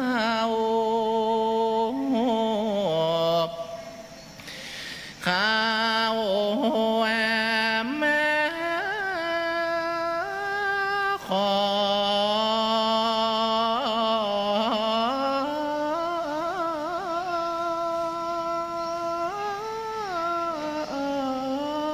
นั้นแลพิจาติยไตยาวิญญาหิมมาวันตาวาเสโนติวันตาโยติสังพระมัตโนนิยมนานังตังเวลาปังสุตตัวมันตายิงสู้ส่วนวาเทวดาตังหลายมวลหมู่อันทวนแน่อยู่ป่าไม้มาปาน สุดตัวได้ยินเสียงสารแหบให้แห่งแก้วแก่นไทยสองสาลีควันผานี้มีมหาเทวดาจริงออกปากจากกันว่าดังนี้พิว่านางราชมาตีตุนหนุ่มเนาเสด็จเข้ามาสู่ศาลาเมื่อยามวันหลอนบองอันทรงโสพันพี่น้องในแห่งห้องศาลานางพัดยาก่อนจะไงถามมาเล่ากันว่านางรู้เล่าว่าพาลูกเต้าเป็นตาลนางก็จักเล่นไปตามรอยตีนอันใหญ่อันน้อยข้าคอยเล่นไปแห่นางพัดยาก็จังได้ลำบากสะเวยทุกยากเหลือใจเช่นแลเทวันดาจากกันสันนี้แล้วจริงบังคับเทวบุตรสามตนวิเศษวันดังนี้วันสู่เจ้าตั้งหลายจุงไปเนรมิตเพศเป็นเนื้อนิสามตัวอันมีรูปปึงกัวเครื่องขาบเงียเป็นดังจังเต้นกันกาบแต่ดีลีตัวหนึ่งเป็นดังราชสีมีอำนาจตัวหนึ่งเป็นดังเสือโคงแองแอดเอาคนและตัวหนึ่งเป็นดังเสือเหลืองย้นไพรภาพตัวกาหยาบเลือเลื่องไปนอนเนืองไขว่คว้างตัดตีข้างหนตางอันนางจักเตียวตองเพื่อบ่ฮือนางเมนาตาลองต้องเตียวมานั้นก็มีเลมาเฮวันโนและจะพุติสายังวุนจะโตมาเหวัมมากังนิโภเกเหตานิมิกานางลาจามาตีสีจอมนาฏเป็นลูกเต้ามาตาลาดเลือเมืองสายังกันว่าพระจันทร์เหลืองไหลใสส่องไกวนางเต้าต้องเตียวเมื่อแดดเตอมีกาอันว่าเนื้อกากานองเดลดาดเขาอยู่ด้วยอำนาจอาจญาเล่าอย่างเขาเครื่องกาบกาตามไล่หลับนางเมืองสีโหคือว่าลาจาสีตัวกาอย่างกันเกี่ยวกว่ากินไก่เพียกโคเสือคงไปบ่อยู่อย่างเสือเหลืองลูปานีกันว่านางลาจามาทีตายอาจา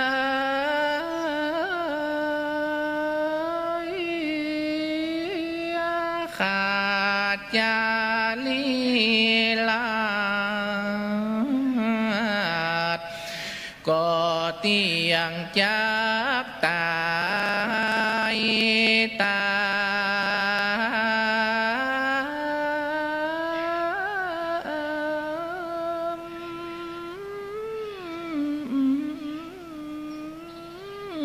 กันแห่งแงมเว้นฟ้าก็เตียงจักกุมนามิงเมื่อมอนจะเล่นแนวอุพาญีเนวติในเมื่อนางลาจามาทีตายไปแล้วก็จากละสองแก้วแม่สวงอันคือว่าปัดผัวพนักทันอุ่นเนื้อกับลูกสืบเจือแม่ตังสองบ่อยากจะเล่นนางอนาติตาโยเทวปุตตาสาธุติตาสัง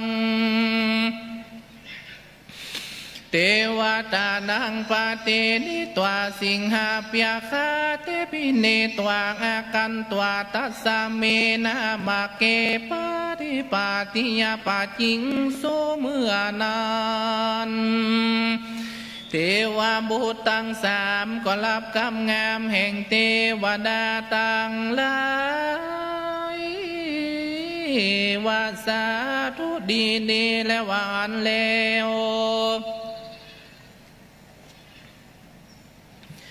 ก็มานิลามิดปิดแต่ดีลีคือว่าเป็นดังราชาสีเสือโค้งกิ้วกว้างกลมเสือเหลืองไปนอนเนืองไขว่ควางตัดดีข้างหนตางนางจักเตียวตอ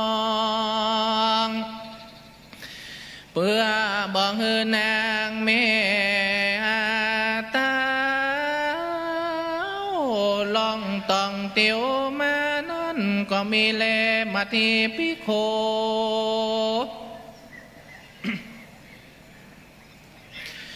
ส่วนว่านางลาจามันดีสาลีแก่นไทยนางก็ลองลำให้แล่นไปปันโดยลาจะมีพระจันทร์เหลืองไหลใส่ซองงานนางเต้าต้องติวแห่ยังส่องโซภาบ่เวนเคยแล่นเล่นแต่ที่ใดนางก็เล่นไปหาสาสายเป็นต้นว่าไตลุ่มไม้จุมโปนางก็ไปดูตุกสาหลอกติ้งข้างขอกงาสาลมนางก็ย่อพระนมกราบไหวขอหนตางนั่นแหละนากายาโนยกะปาโทภาลาโซพายามปานสานโตอันยังมังกังนาปาสติมีเยนาคัดใส่ยังอันว่าหนต่างเตียวยาวยิ่งลอมห้วยลิงเหี่ยวจันผู้ผาตันจอมแควบต่างตืบแนบข่าวโคตรเป็นลอมโคตรไปยากมีต่างหลากไม้ไฟคืออะไรมีตั้งน้ำฟองลอยอาสาย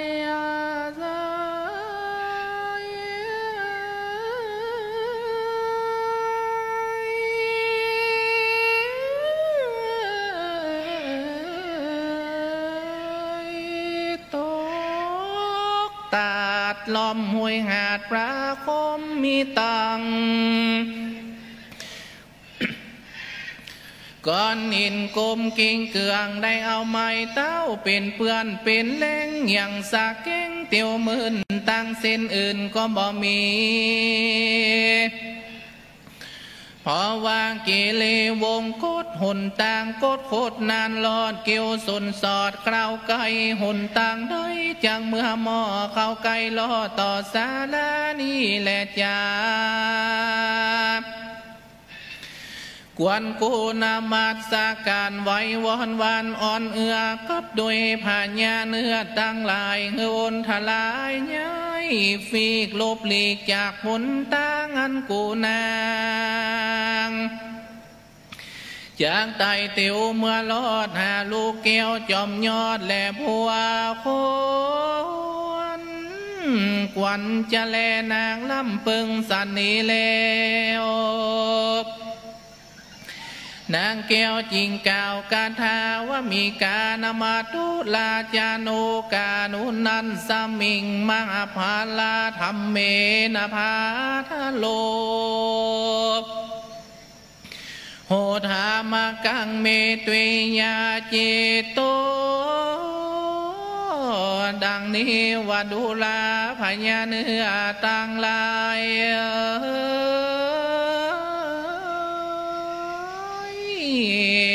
ข้า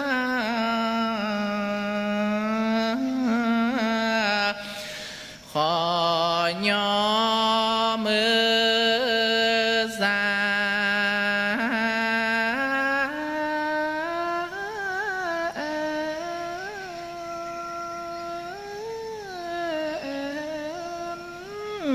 ใส่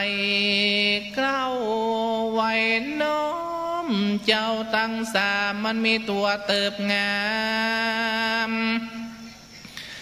และแรงใหญ่เฝ้าเฟ่งไฟดงควางจุงอินดูนางนอนเอางันเป็นน้องแห่งสู่เจ้าชื่อมาที่เจ้าตั้งหลายมีกำลังแรงดียิ่งกว่าจา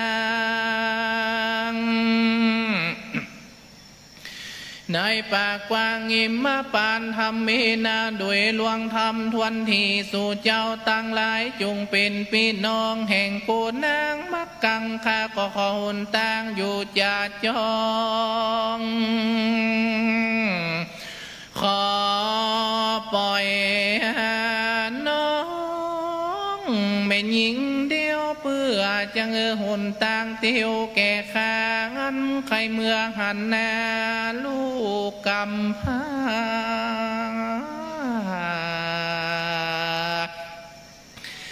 หา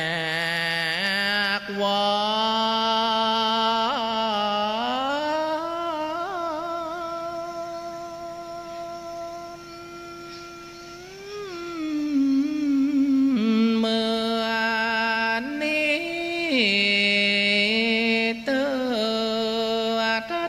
ตาโย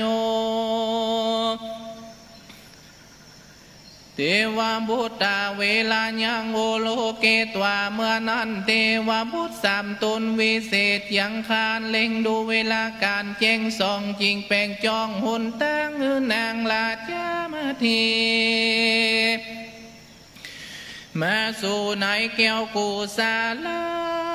ว่านั่นแหละลาจาพุทธิส่วนว่านางลาจามาทีสาลีแก่นไทยนางก็ลองลำให้แล่นไปปันด้วยลักษมีพัดยันเหลืองไหลใส่ส่องงานนางเต้าต้องเตียวแห่ยังส่องโซภาบอกเวนเคยแล่นเล่นแต่ที่ใดนางก็เล่นไปหาสาสายเป็นต้นว่าไตลุ่มไม่จุมโปนางก็ไปดูตุงสาหลอกติ้งข้างขอกงาสาลมริมจุ่มคมแล่ลงน้ำที่ไกลกำโบกคารานีตาน้ำนาตีห้วยหากทุกตีตาเหี่ยวพาล้อมยอมคาเครือคุ้มตองห้วยลุ่มแหล่บนดอยนางก็ไปก้อยรถเลี้ยวก็บ่หันลูกแก้วแม่ตั้งได้แม่นลุ่มไม้ปูสาไลและลุ่มไม้นี่โกรธลุ่มไม้แก้วโกรธตัดกันนางก็ตุนไปจุกยืนจำทุกที่นางก็ไปขวีเล็งหาก็บังอันสองบูตาแก่นไทยนางก็ร้องลำให้กล่าวการหาว่าอิเมสัมมาสัสสะลูกาวาหุกาคันดาลีมิกาเยสุบุเพกิลิงโสเตกุมมาลานาติ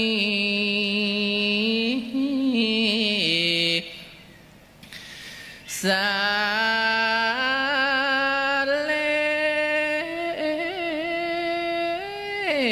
ดังนี้ว่าโอ้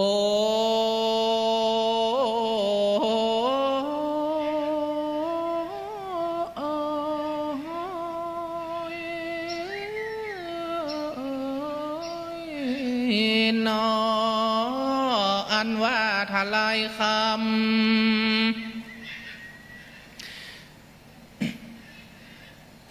แลกาป่าบอกลิงเกี่ยวกาพินไก่นกตัวใดในป่าก็มาร้องลาไปมาอีเมหังสาจะกุญจามายุรางานว่านกหงเหินบินอากาศนกเขียนอาจบินสูงนกยุงกลางปีกฟ้อนจากกระปะยอมเยี่ยวห่างโพลนนกวางเสียงกองนกเป็ดป่องร้องเสียงหวานส่องกุมารก้อยพันผูกเล่นนกตื่นเต้นร้องว่าก้อยก้อยส่องสะบองเฮ้ยพระเมฆากวานแล้วแต่ ตุกอันเต้าบ่หันส่องแป้งปันลูกตา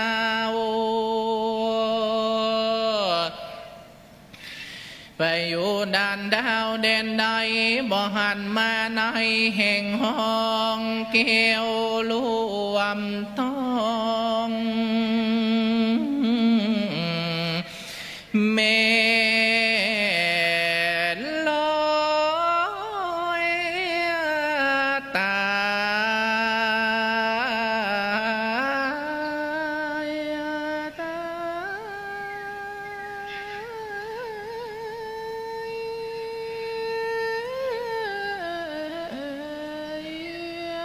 ไปจะเล่นาลาจาปุติสวรรค์วานางลาจามาติสาลีแก่นไทยนางจริงเข้าสู่กายเวสสันดรนาถมหาสัตตุส่วนอันว่าพระมหาสัตยาว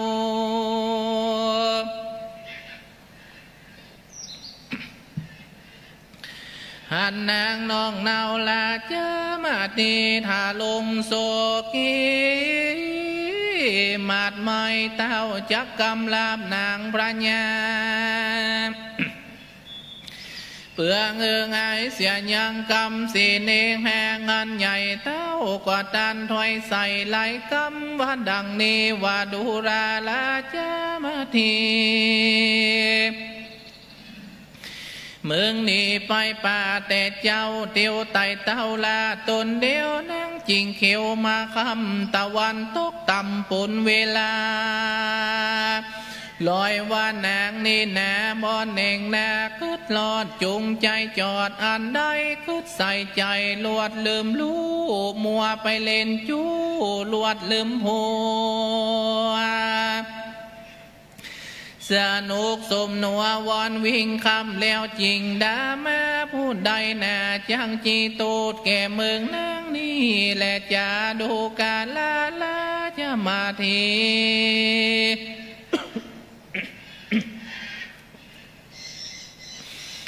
มึงนางจุงมานี่กูจักบอกจีให้มึงฟังยังกำไปหลังอันคนเล่าว่าไว้กูจะกล่าวให้มึงฟังเจองานว่าจ้างปังจากนี่เสียเถื่อนก็เพราะว่าจ้างปูเพื่อนบ่มีลายแก้วคนจ้าเลียนลำมาลูเมีจู้กับเพื่อว่าผัวใจดีลาจะสีจากนี้เสียดอยก็เพราะว่าดอยมอนนั้นบ่มีโลเปล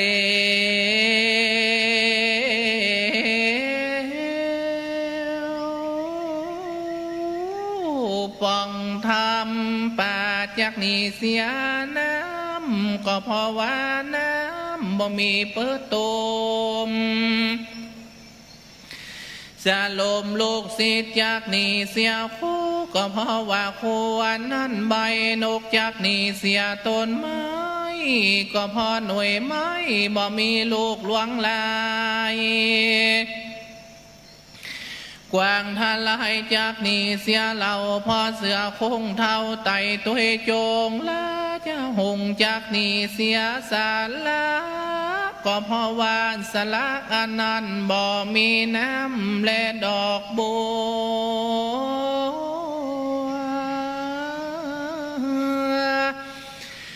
แม่หญิงน้ำมันจากนี้เสียผู้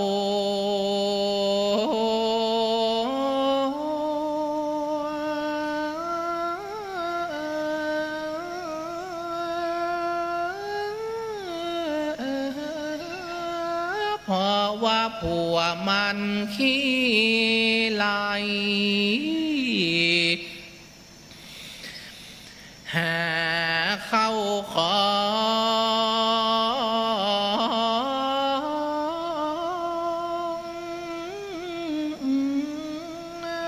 บ่ได้ยิงลายลาดดูแควนเมียใกล้แกนแดงนายก็เปื่อว่าผัวบอดยังเบี่ยงบายคงควายกำมันนี่นาเป็นบัวลานคนตั้งหลายเล่าไว้ก็มาได้แก่ตนผู้นี้แหละนางเอ๋ยมนุษย์สินีวงลามแล้วแถวเท่าเพื่อนกันยังอยู่กับโดยลูกเต้าและผัวควันพร้อมเพียงกันเอื้อมข้างยิงฟุงเป็นแม่ล้างเพื่อนกันยังอยู่คนเดียวไผ่บอนเที่ยวมาตั้งคำตะวันตกต่ำปุ่นเวลาเป็นดังมึงนางก็บ่มีนา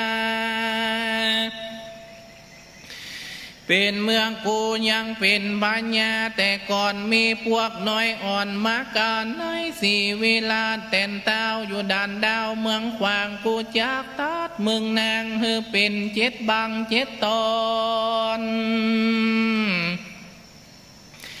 บ่ลาไว้หยุดย่อนแก่มึงนางกูบ่ตันเนื้อคุณมาขอไว้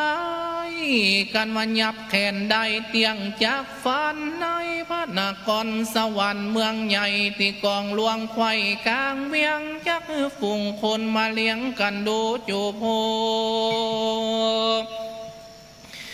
เพื่อบอกให้แม่ยิงเล่นจูจากหัวตนเมื่อนานแม่ยิงแหล่คนหานายก็ได้แม่ยิงมีบ่อไหลหากเหลือเมืองเล็ดนา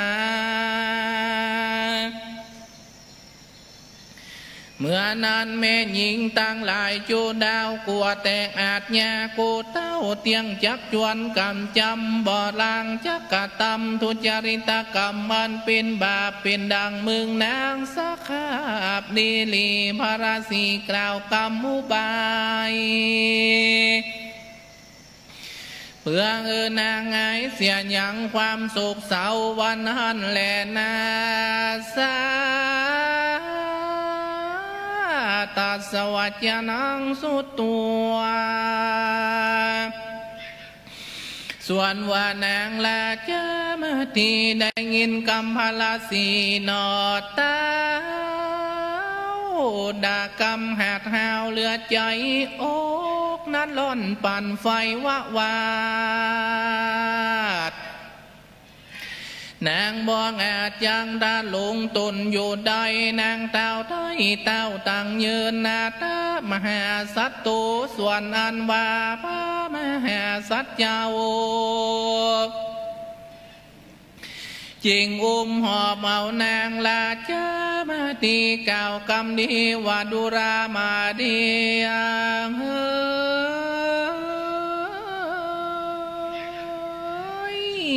เจ้าปีตาที่นี่บ่ใจเป็นที่ควันดีลางนางมาตายเต้าแต่สองดาไลแก่นไทยดังลือนางมาละพี่ไว้ตายไปนี่แหละจ้าพี่ว่านางเมื่อตายในพระนครหลวงใหญ่กว้างกูปีจักคือเปื้อนสร้างวิมานพระศาสตร์งามสะอาดปาวรแต่งแม่เหลือนนอนเนื้อแผ่นแตบต้องเต้นปาทวีบองลูจีสาลอนใส่ตุงสอดคัดควางเจือเป็นว่างวัดเลื่อนบองมันโคตรไข้เคลื่อนไปมาในจ้างหากลิศนาตกแต่งตุกที่แห่งตำกลางตีนเจียววางตั้งหีดงามพระนิสพันเสาคอมยันถ้อยทีกุงกำตีถุงมันบิ่งสะปานคันคัดไข่ใจลวงใส่มุงดีตั้งยองปีและกาบจวาแต่งบุกแน่ออกตุปาย มีตั้งขันง่ายและใจควบลูกนักอวบหลังจองย่อหัวยองหลังกูบเอาอกแออวบยองใจขันความง่ายเที่ยวถอดเลี้ยวลูลอดถึงไปว่าดับแดงดำลายและพิษกันกาบเหลื่อมมามีวันขาบานใบคันแนวนี้กูปีจักหือจางเต็มขีดไหลลวงไหลดอกดวงเกี่ยวกอดบีเบอร์สอดบินตอมเสาคอมยอมมันมาทับด้วยเกลียวเรื่องลำแล้วด้วยคำแดงพองภายเส้นด้วยโกดงามแต่สูตรหลังสีผ่านดับด้วยเกี่ยวมานีตั้งเต่งตั้งสีแจงจาตุลากูปีจักเต็มรูปเทวดายืนถอยเทพตามตีนเจียเลียผานมก้อนงามประวนสเลมหลายรูปเต็มสัปปะรูปอันมีรูปกินนาลีแอนฟอนกินนาลอนนายอนตามหลังเธอบุกพังดวงดอกกิ่งการออกปึงเป้ารูปเดือนดาวแรงอากาศรูปฟ้าหยาดกลางหาวรูปนางสาวใส่ซอยไข่ขิงห้อยประตูโค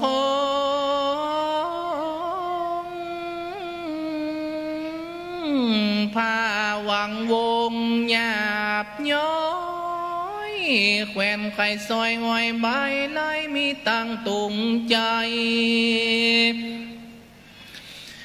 และจอจางยายแหลบพางชัดคำเข่าเขียวดำแดงดังมุนเลืองสว่างย้ายตามซอสิวงามยาดยวาดรูปนาคาบวงบาดเกี่ยวตีนลงเครือดอกดวงเกี่ยวไก่สิ่งมอไม่มามี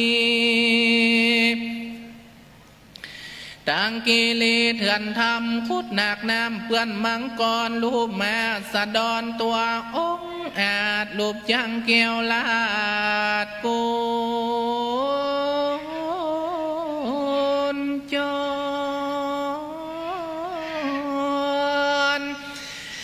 งางเอ้ยงอ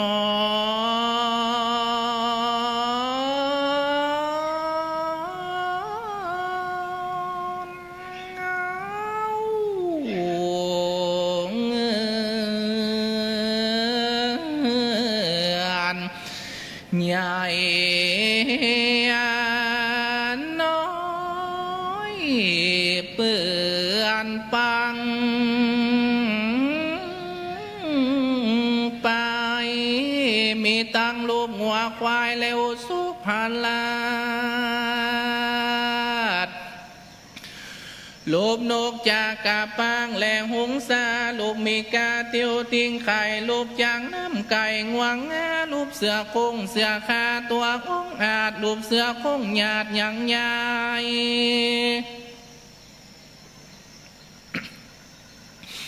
รูปตัวกายและกะแตกะไตนกเขียนไม้หัดสาดีลิงยิงคาลิงและกาลาวีแขกเต้าปีเขียวสีสับปะสปีรูปงูลีลิ้นแหลบเลยละแม่เฟื่อแฟง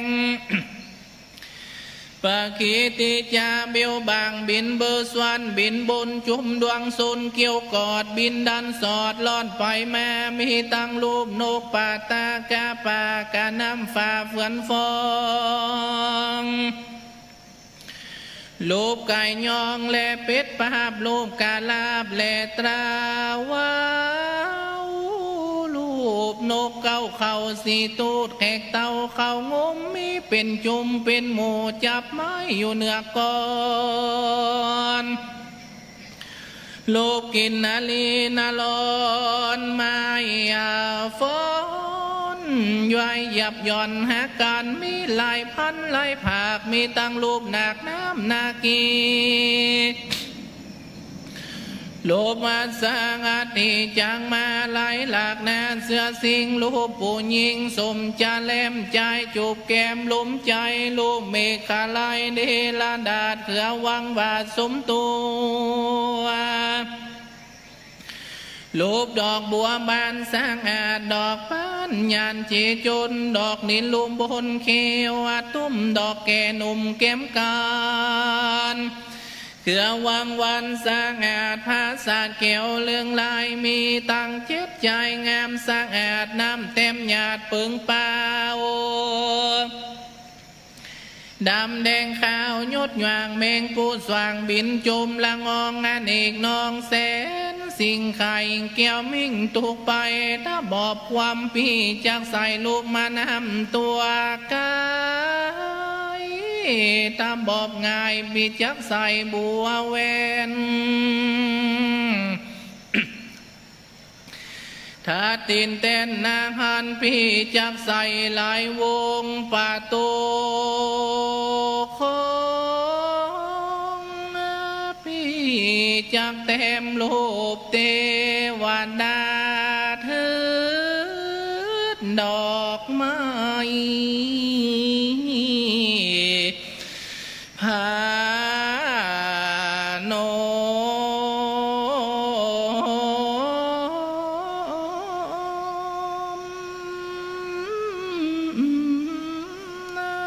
มือไว้อยู่ซ้อนลอนบางคนปีจังเธอจะมอนแกว่งกวัดไกวบางคนจากเธอซัดใบไหลหยาบย่อยบางคนยังเธอไข่ซอยแหลงหางยุ่งไฟลังมุ้งปีจักเต็มรูปลายฟ้าไฟมุกนาใส่หลายคำหลายขาเจคำด้อยตีการกับวีบานใบห่างยองไกวญาญาบเหลื่อมมาบส่องแจงสีมีตึงปัดแววและจามมาลีทุกสิ่งใต้ฟ้าขิงสักคานปีจักส่งสร้างการนางน้องแก้วปีถูกดาวที่เจจนฝูงหมู่คนจักมามวนเล่นจักเจือกเต้นนกกระดงฝูงหมู่คนทงปีจังตีปัดกองเสียงตะลิงตองด้วยสามัดใจสาลาในปีจักตีเฮือสันสนันด้วยเบ่งธราจาด้วยเสียงปีนั้นทุกตีเตือบางคนปีจังตบมือตั้งแสงจังแต่งเครื่องเล่นลายประการเป็นพมานดังกล่าวแล้วกูปีจักแต่งไฟมังแก้วเล่นตามดินพ้องกว่าจักปลาล้อมบินแล้วเล่นบอกไฟจ้างแสนเสียงข้างบอกไฟลูบมาลูบกวางปกหางเต้นตวงบอกไฟลูบกวางเต้นปวงจับหลังใจบอกไฟลูบหัวพายเสียงส่งบอกไฟลูบควายย้อนจับบนบอกไฟลูบแหลดย้อนนาป้า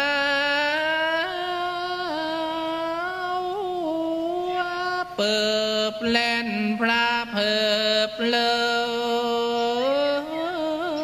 ยลันแล่นปอ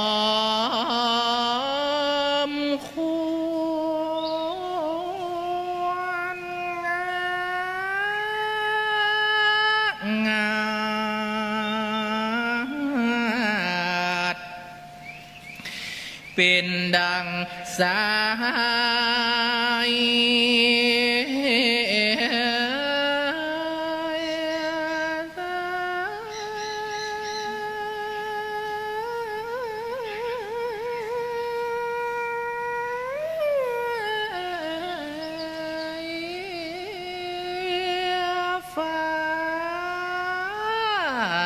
ฟ้า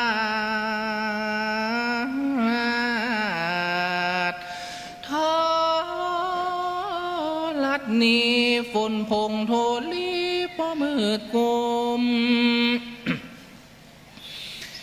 อากาศกุมไฟบุญบอกไฟลูกคนก็ว่าจักแลนบอกไฟลูกมาเห็นไฟเสียงสัตว์สำเนียงเสียงเกิดกอง นานตวนตองสากุลไปบนหุ่นอากาศปีจักแต่งผู้ฉลาดแต่งไฟยิงหุ่นไตปีจักแต่งลูกนางสิงไว้ท่าขึ้นขี่ม้าหวาดยิงบนนูนวันตกปีจักแต่งไฟยุนขึ้นขี่จังเล่นขึ้นมั่งกองฟอนหุ่นเนื้อปีจักแต่งรูปติพญาธรและนางฟ้าขึ้นขี่ม้าอัสดรหัวกองน้องก็งาดังจักขี่ขึ้นฟ้าก็บอกหุ่นแล่นขึ้นสาสนสาสาดขึ้นเจ้าคงภาษาแก้วเจ้าเลี้ยวเล่นลงมานางเทวดาปล่อยแล่นขึ้นเจ้าแต่ปืนลายวงคงภาษาแก้วเจ้าเลี้ยวเล่นลงมาบอดติงนางสิงปล่อยแล่นขึ้นเจ้าแต่ปืนขันง่ายลมลาดไปกับจวาติดจอฟ้าและปันลมหุ่นวันออกปีจากแต่งไฟพานมและไฟเข้าตอกตั้งไฟดอกและไฟควี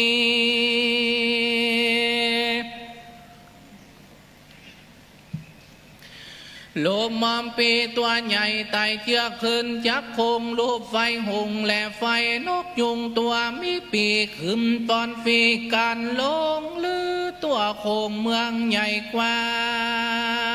งเสียงดังสัตตานควายพื้นท้อนแก่นปูนวนแก้มโศกเป็นตีเลือเล่าโลกสงสารโดยประการสันนี้แล้วไฟมังเกียวแยกเป็นเปลวควันไฟเขียวสาสวดน้ำเต็มหยาดกองลัวควันไฟมัวจะจุดสาลูนขึ้นกลางหาวปานดังดาวอยู่ยังฟ้า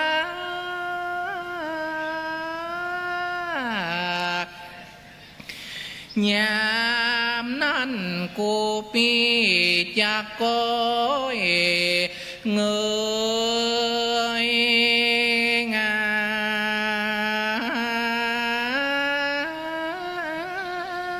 ยเงียงหน้าพอแล้วเล่าเล็งดูคืนพระผู้ตกลงพระพังเป็นผู้หลังไล่ตามเป็นไฟงามย้อมดอกปานเข้าตอกเต้นพระพายไฟสงายดอกน้อยเวดอกซอยเจจนสะโปกล้วนลูบแตกไฟ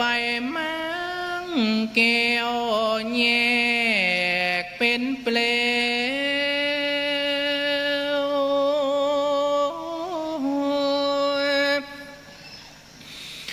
ควรนาฟ้าเข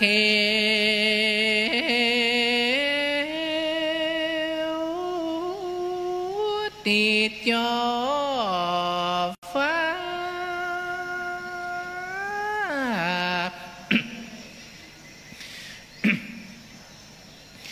มันปัดหาดังจากบินบนลมมาบิดกี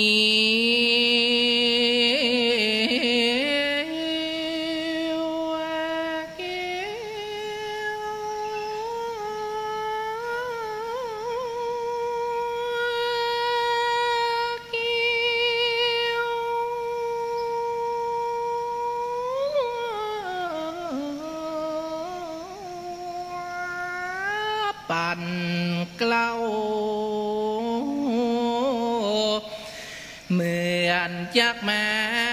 ยกเอาหอพระสัตว์เจ้าพระสัตว์นาเก้าแม่มือบนกระทำการสนีแล้ว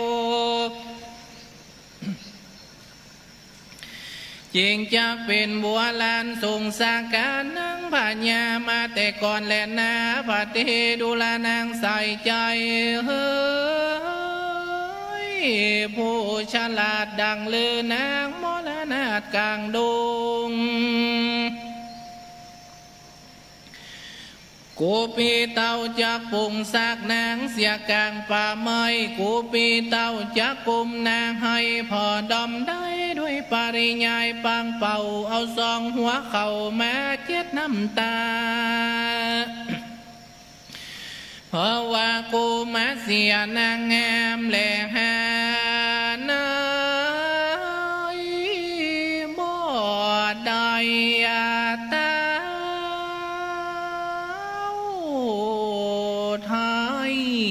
กล่าวว่านางตายนางตาย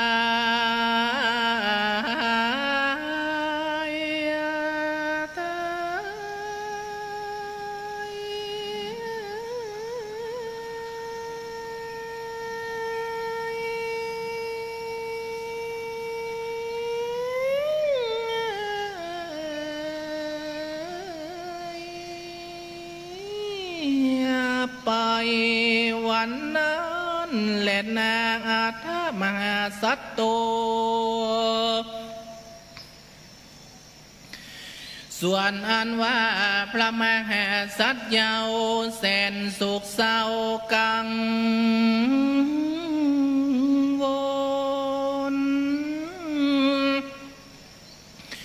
บ่อาจทาลงโต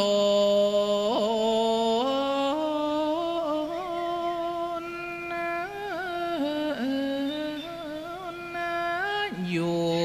ได้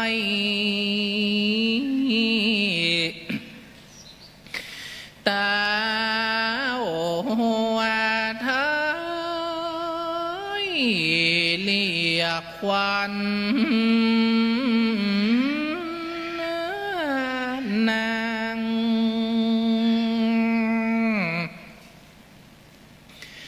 ว่าลูกมาเตอเมียลักยิงเสมอตา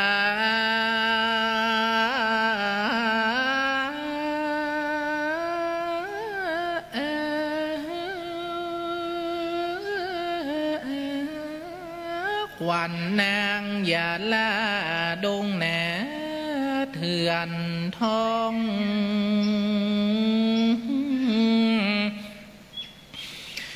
ควันนางอย่าลาพาเตตนาต้องพานาไลควันนางอย่าไปอยู่ในปงไผ่เหือกห้วยตี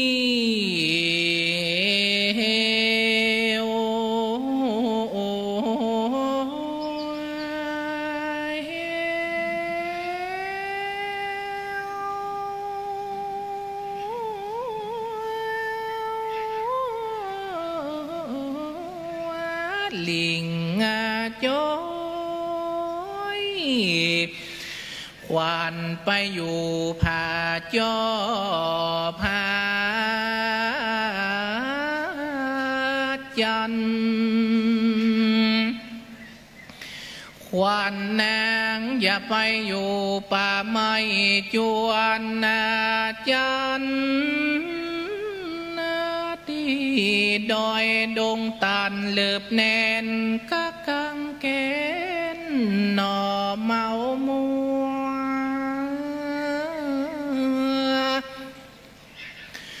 กูปีตนเป็นผู้นามาเรียกร้องขวัญมาทีนุจยนาดน้องจุงรีบเร็ว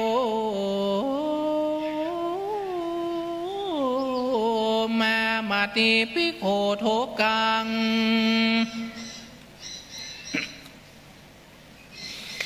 เวเตนาเมตวาสติปฏิลาภิตวาในกาลนั้นส่วนว่านางลาจามาติสาลีอาเครือเนื้อเกียงอ่อนสมสายนางสายบตายไปหน่อยนึงแล้วนางแก้วจริงได้สติแล้วจืนตื่นขึ้นมาเพราะนั้นแหละนา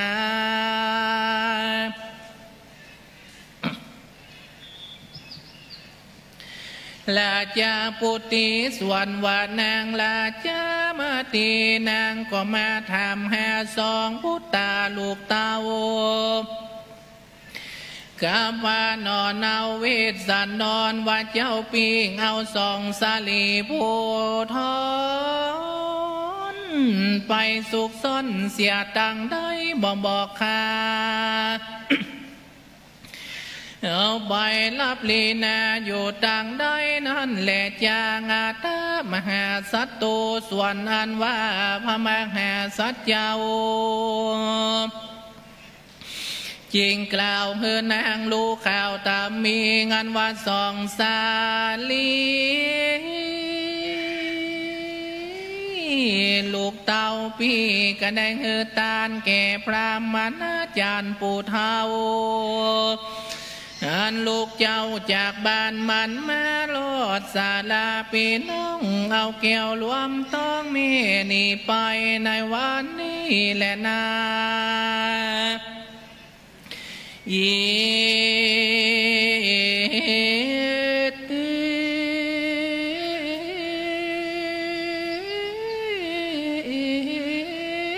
มาทิวาลาโลหาลาจาพุทธิญาสาสิเนเวสันตรัสสานุโมตามิปุตตะเกตานามุตตามันติภิกขาเวดุลาภิกขุตั้งหลายลาจาพุทธิส่วนว่านางลาจามาตีตนเป็นลูกสาวสาลีพญามัตตลาดอันมียศอาจหรือจามีโสภานางามเล็บล้วนเนื้ออ่อนอ้วนเจียงคานมีปาริวานแบดล้มแม่นแห่หอมไปมานางก็อนุโมทันาด้วยใจใส่ศรัทธาบานบ่เศร้าอันพระหากลูกเต้าเป็นตานอิติวุตาปกาเลนะก็มีโด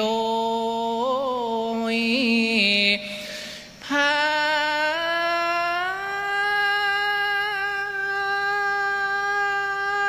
กา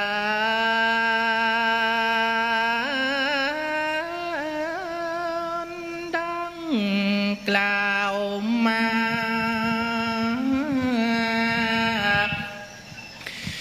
นี้แหละเด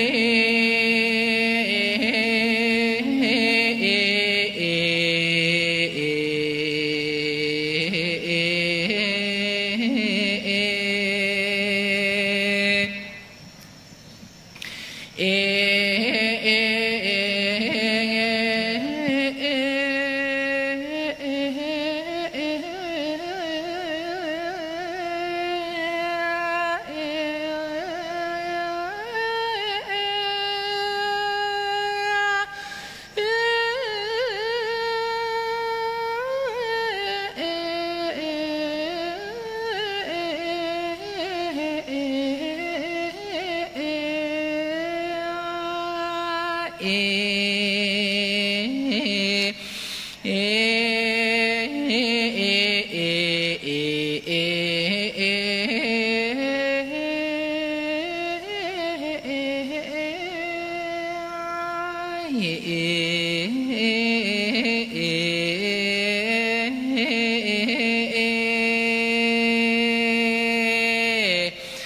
มาติปะปังเนติตังกริยาสังวันนานาวิเศษจากห้องเหตุบัติปริเฉดเต็มระดับดา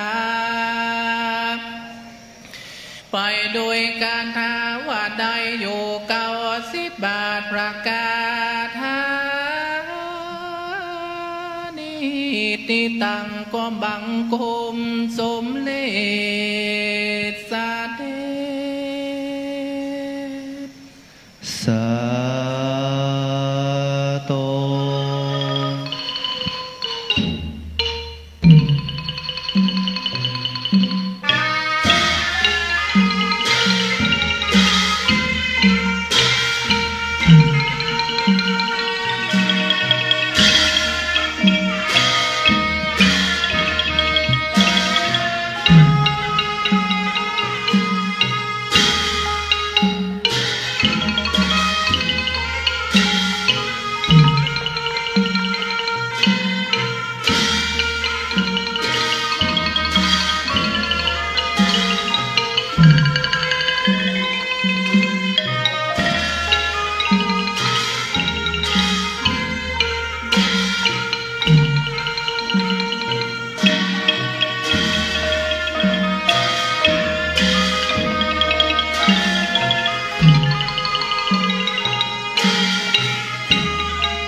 การแสดงพระธรรมเทศนา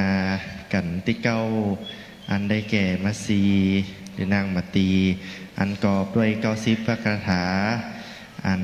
ได้รับเมตตาธรรมโดยประมาณยิ่งจากท่านอาจารย์พระครูพุทธศาสตร์สุปดิษฐ์หรือพระอาจารย์พระมหาประเสริฐศิริปุญโญผู้ช่วยเจ้าวาดวัดพระธาตุสีจอมตองวรวิหารก็ได้จบลงเป็นที่เรียบร้อยลำดับนี้ครับเราท่านทั้งหลายจะได้ร่วมกันในการถวายซึ่งจตุปัจจัยปูจากันเทศครับขอเรียนเชิญนะครับขอเรียนเชิญอาจารย์ดร.ส่งเสริมแสงทองครับเป็นตัวแทนของเฮาผู้คนผู้ท่านในการเข้าถวายซึ่งจตุปัจจัยทายธรรมปูจากันเทศครับขอกราบเรียนเชิญครับผม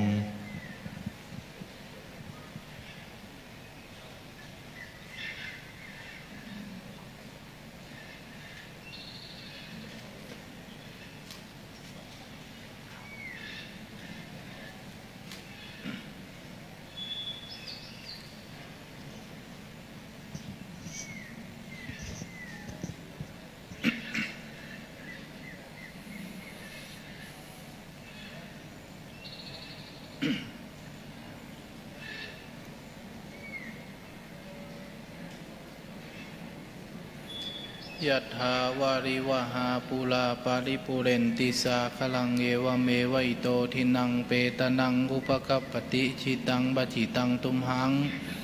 ขิปะเมวะสมิจตุสเพปุเรนตุสังคปาจันโทปนะละโสยะถามณิโชติละโสยะถาทีคากะละปณีหมายมีเจ้าศรัทธาทุกคู่ทุกคนทุกท่านที่ในสันฐานที่นี่ก็ดีนอกสันฐานที่นี่ก็ดีร่วมกันเป็นเจ้าภาพปูจาพระธรรมเทศนากันมาทีขอกุศลผลบุญที่เจ้าศรัทธาทุกคู่ทุกคนทุกท่านมีเจโตปณิธาน กรรมกรรมผาธนามีโดยประการสันใดสมิสันตุจุงปานอุดมสมสรบุธิจุเยื่องจุปการ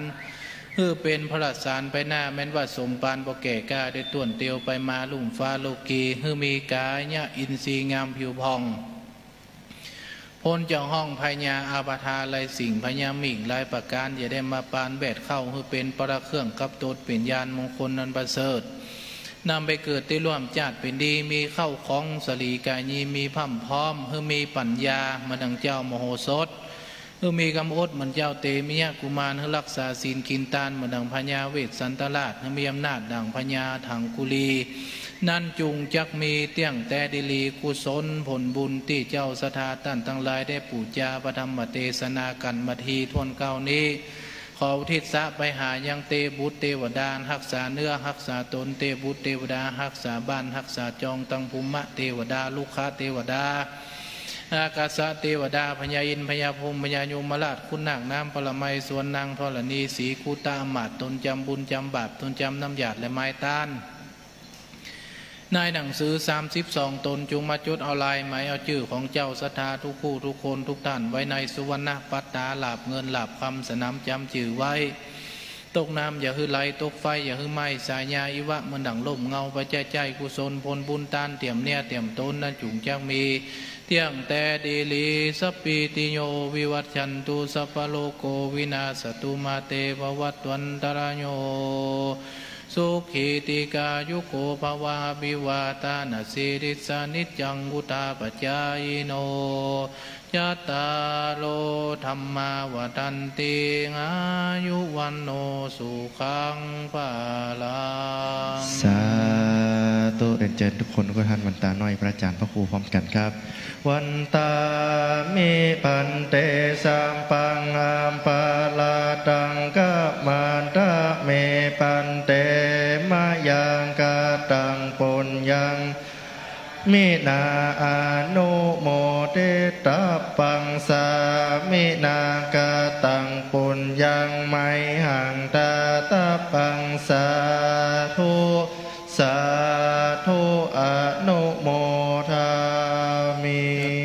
โลธรรมาวัฏันติอายุวันโนสุขังภาลังสาธุ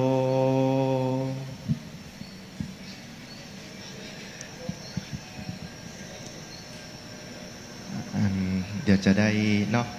พระอาจารย์จะได้ฉันพระทหารเพลณสารธรรมแห่งนี้เลยก่อกันมัสีต่างมหาวิทยาลัยเชียงใหม่ต้องกราบในเมตตาธรรมของท่านอาจารย์พระครูพุทธศาสตร์สุปดิษฐ์ด้วยความเคารพยิ่งที่ได้เมตตามาแสดงพระธรรมเทศนากันที่เก้ากันมตีด้วยความขอกราบในเมตตาธรรมอันมีประมาณยิ่งนี้ครับผม